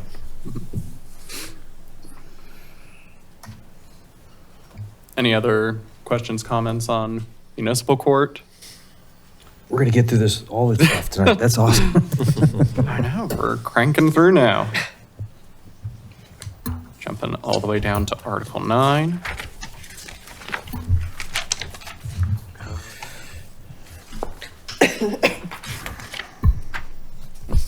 I had a general question about franchises. Within the town authority or the grant of public utility franchise, does this also grant the town the ability to charge franchise fees for, let's say, garbage companies that are using our roads? So franchises are only generally granted to public utilities, and garbage collection is not a public utility. It's typically what that term is defined under state law. So gas, electric, I suppose it could be water, but you don't have that. So it's really gas, electric, and then there's federal law on television, cable. So it's really those 3. So you wouldn't have necessarily the authority to require a garbage company to enter into a franchise. And I'm concerned that the Colorado State Constitution doesn't give you that authority outside the public utility. I'd have to check that. But it doesn't, this section does not, it's silent on your ability to require a franchise fee in general. That's a matter of contract, so. Okay, Yeah. thank you. And then just an additional piece of context, having been through this with Comcast twice, it is an individual decision. I think the elected officials that are on this commission might remember some of those discussions. It's an individual negotiation with the provider, and then that franchise agreement is independently approved through a hearing. And if there's any conditions or circumstances to include in that franchise agreement, that's the time that you have that utility provider in a very agreeable frame of mind. the most agreeable they will be. Yeah, ever. Which is not very agreeable. but- Especially with Comcast. I have a question on 9.07, assignment of franchise. Is that saying that a franchise can't be assigned without approval of the town? Okay. Which is a common provision in franchise agreements. Yeah, of course, okay. One other question, 9.06. Shall be granted for a term that exceeds, wait, I'm sorry. No franchise, so it can't be granted for a term to exceed 20 years. Is that what we do now? Are we 20 years? Individually. Because Again. Ouray is 15, well, actually, yeah, and then Monument's Yeah. 20. Louisville doesn't designate, which is odd. Doesn't that seem weird that they, no? No, that's, I mean, if it doesn't, it's really a matter of contract, right? And I don't know what the experience has been here in Superior, but the experience I've had, like, if you have a franchisee and you're not really getting along, sometimes you grant a shorter franchise so you can bring them back and make them come back and renegotiate. And that's a huge negotiating point, like how long it's going to be. You used to see franchises go 25, 30 years, and there's just so much information lost in that time period. And so you've really seen those terms come down, I think, over time. So this would be the max, but it could be silent and the board would or the town council would just negotiate whatever that term was going to be. Right, So- okay. Okay, So ultimately, the board would have that flexibility, just like Catherine was describing. When we had the negotiation with Comcast, it was a discussion how long to have that agreement last. If there were some stipulations that the board was interested in seeing, it was a negotiation. I don't want to say horse trading, but if they wanted a longer franchise, then they would be incentivized to perhaps provide a higher level of service. yeah, okay. That's all the questions I had for 9. The only question I had actually was 9.03 with water rights. The second sentence, the sale or final disposition of water rights shall occur only by ordinance following a public hearing. That wasn't found in a lot of other charters. I didn't know if you knew the rationale for the inclusion of this. And I also think, it's important for, I'd say, Superior to maintain its water rights and making sure that we don't just sell them willy-nilly. Yeah, my guess is that, we talked about, with open space or with water rights, Erie may have felt like those are kind of, you have your real property, right? It's all real property, but those are higher up here. And we want to make sure that the public is aware of what you're doing because we really want you to keep those. That's my guess on that. So It's unusual. I've never seen that in a charter, but there may be an issue there. I'm fine keeping that if it's an extra safeguard with water rights in particular. Yeah, my first reaction was that enough to protect the water rights, right? That So, was my thinking. it sounds like it's not very common to put more in there, but water rights are just going to get more and more important and more contentious as more people move into this area and climate change and all of that. I think board would be short-sighted to sell any water rights and wouldn't hear the end of it, but it's also a very valuable thing that if you needed to fund something big, it, could happen. But public hearing could shut that down. Yeah. And I know nothing about the town's water rights, and I'm not a water lawyer, so I'm venturing into an area of which I probably shouldn't. But, it could be that the town buys water rights and the change case doesn't go well or something like that, and it needs to offload them because they're not valuable to the town anymore, so. Yeah, well, we've done that, haven't we? We've done that, we've sold water rights, right? Different levels of water rights. We've purchased rights for the Windy Gap project. If you think Yep. about all the discussions we've had for the last couple of decades, we've acquired some additional rights, but we've made seasonal allowances to sell some water that we didn't need. So maybe that's what if it you think was. about when we've had the water attorneys here in the past, when they say that a particular reservoir or holding tank for a water right spills, it's going to have extra water in it, and then we'll lease that to somebody for an agricultural use, maybe for that irrigation season. Those are the items that I'm thinking that you saw when you were sitting on the board. Yeah, okay. All right. But it wasn't a permanent Yeah. sale. It was just a seasonal, hey, we have some extra. Can Leasing, we, yeah. and we're trying to help somebody or a farmer's ditch or somebody downstream by providing water that the town couldn't use. So the town isn't at any loss at any point during that transaction. You're just trying to benefit somebody downstream that can use the water. Yep, okay. Okay. Any other questions, comments on Article 9? I had one question. 9.10, the franchise record, since it's talking about public records, I mean, Yeah. we're deleting those other references, so should we delete this one as well? Yes, I say yes, but I don't have Yeah. a vote. You're right, Mike, she's ready to hit delete. Any other? Yeah, my question's on 901, paragraph 2. It says the town shall have authority within or without the territorial limits of the town to do various things. What's a scenario where the town has authority outside the limits of the town? That language surprised me, but I see it in all these other charters, so it seems standard. Yeah, so not to get too far into condemnation, but home rule communities have different condemnation authority, broader. They can condemn outside their territorial limits, and I have a feeling that's what that phrase is really in reference to. You can construct and purchase, public works and utilities and assets and all that stuff now outside your boundary if you want. If you wanted to build a, public waterworks system in the county somewhere and you for some reason didn't want to annex it, you could do that now. But it's the condemnation. It's that verb that's triggering that without the territorial limits of the town. So there's a famous case outside of Telluride. Telluride wanted to condemn property outside its boundary. And there's a Supreme Court case on that. So where were that, like in unincorporated Boulder County I don't understand how you can just say we're going to take this property if it's Then you would outside of our annex it, boundary. right? Yeah, you would probably, you'd condemn and then maybe annex, but statutory communities cannot condemn outside their boundaries. And they're very restricted by, so this is very broad brushstrokes.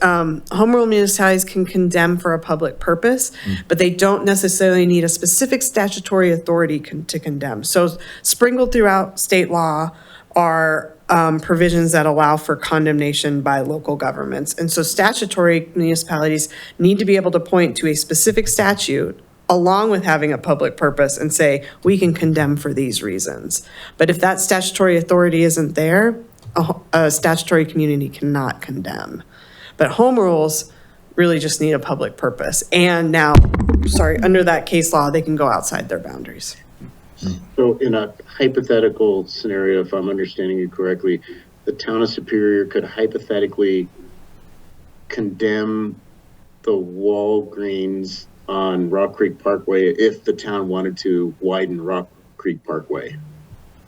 Is that how that would be applied in a very extreme case? Yes, that's I don't know anything about Rock Creek Parkway, but I'm just going to imagine it in my head. So yes, that's a pretty extreme case. Condemning against Walmart would really be Or Walgreens. or Walgreens, would be a really fun experience, I'm sure. And then beyond condemnation, so just thinking a little bit more about where it says public works and utilities, we have an interconnection with the city of Louisville to provide water to them. And it's outside our territory. There's been occasional requests to provide utilities out to neighbors that are just outside our boundary. It comes up, and I think our attorney in the past has told us that that's something, a right that we have now and we'd want to retain. Yeah, for sure. All right.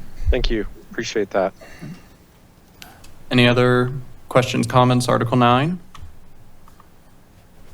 All right, I think then we can move on to our next agenda item, set article sections for review at the next meeting. So we'll do second review of everything we had initial reviews for today.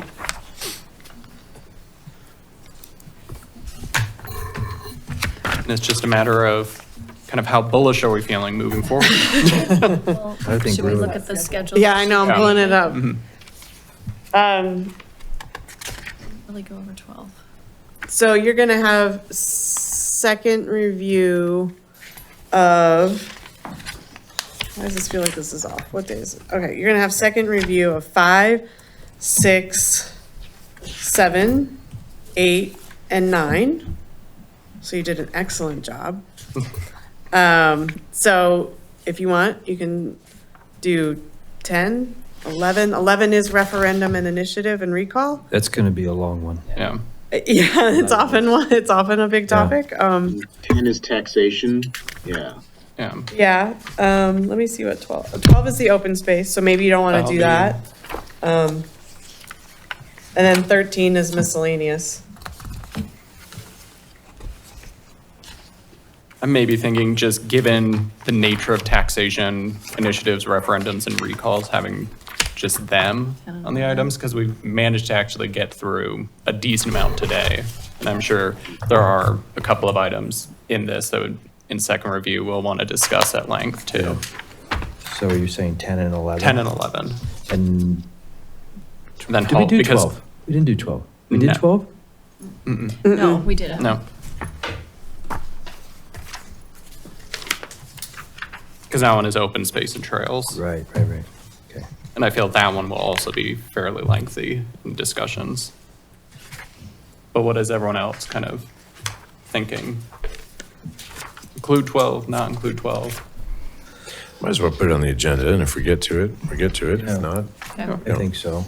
We can be prepared and Okay. Because we have how many meetings left? Till May, So 1, 2, 3, 4, 5, 6. and we've got, well, what's left in here, just a few, so it's, yeah. Yeah, 13 and 14 are going to be probably easy peasy. 14 in Erie's is significant for the reason they are being sued, because they were shifting elections and shifting terms and all that kind of stuff. You probably cut a good portion of 14. Okay. Yeah, so. So, all right, we can have 10, 11, 12 Yeah. on the agenda. Got it. that's awesome. All right. And I believe with that, do I have a motion to adjourn? Still moved. Okay, here. Motion. Second. Do I have a second? Second. All those in favor, please say aye. aye. All right. I. Any opposed? Hearing none, this meeting of the Home Rule Commission is adjourned. Thanks, everybody. Good job Thank tonight. you all. Thank you, everyone.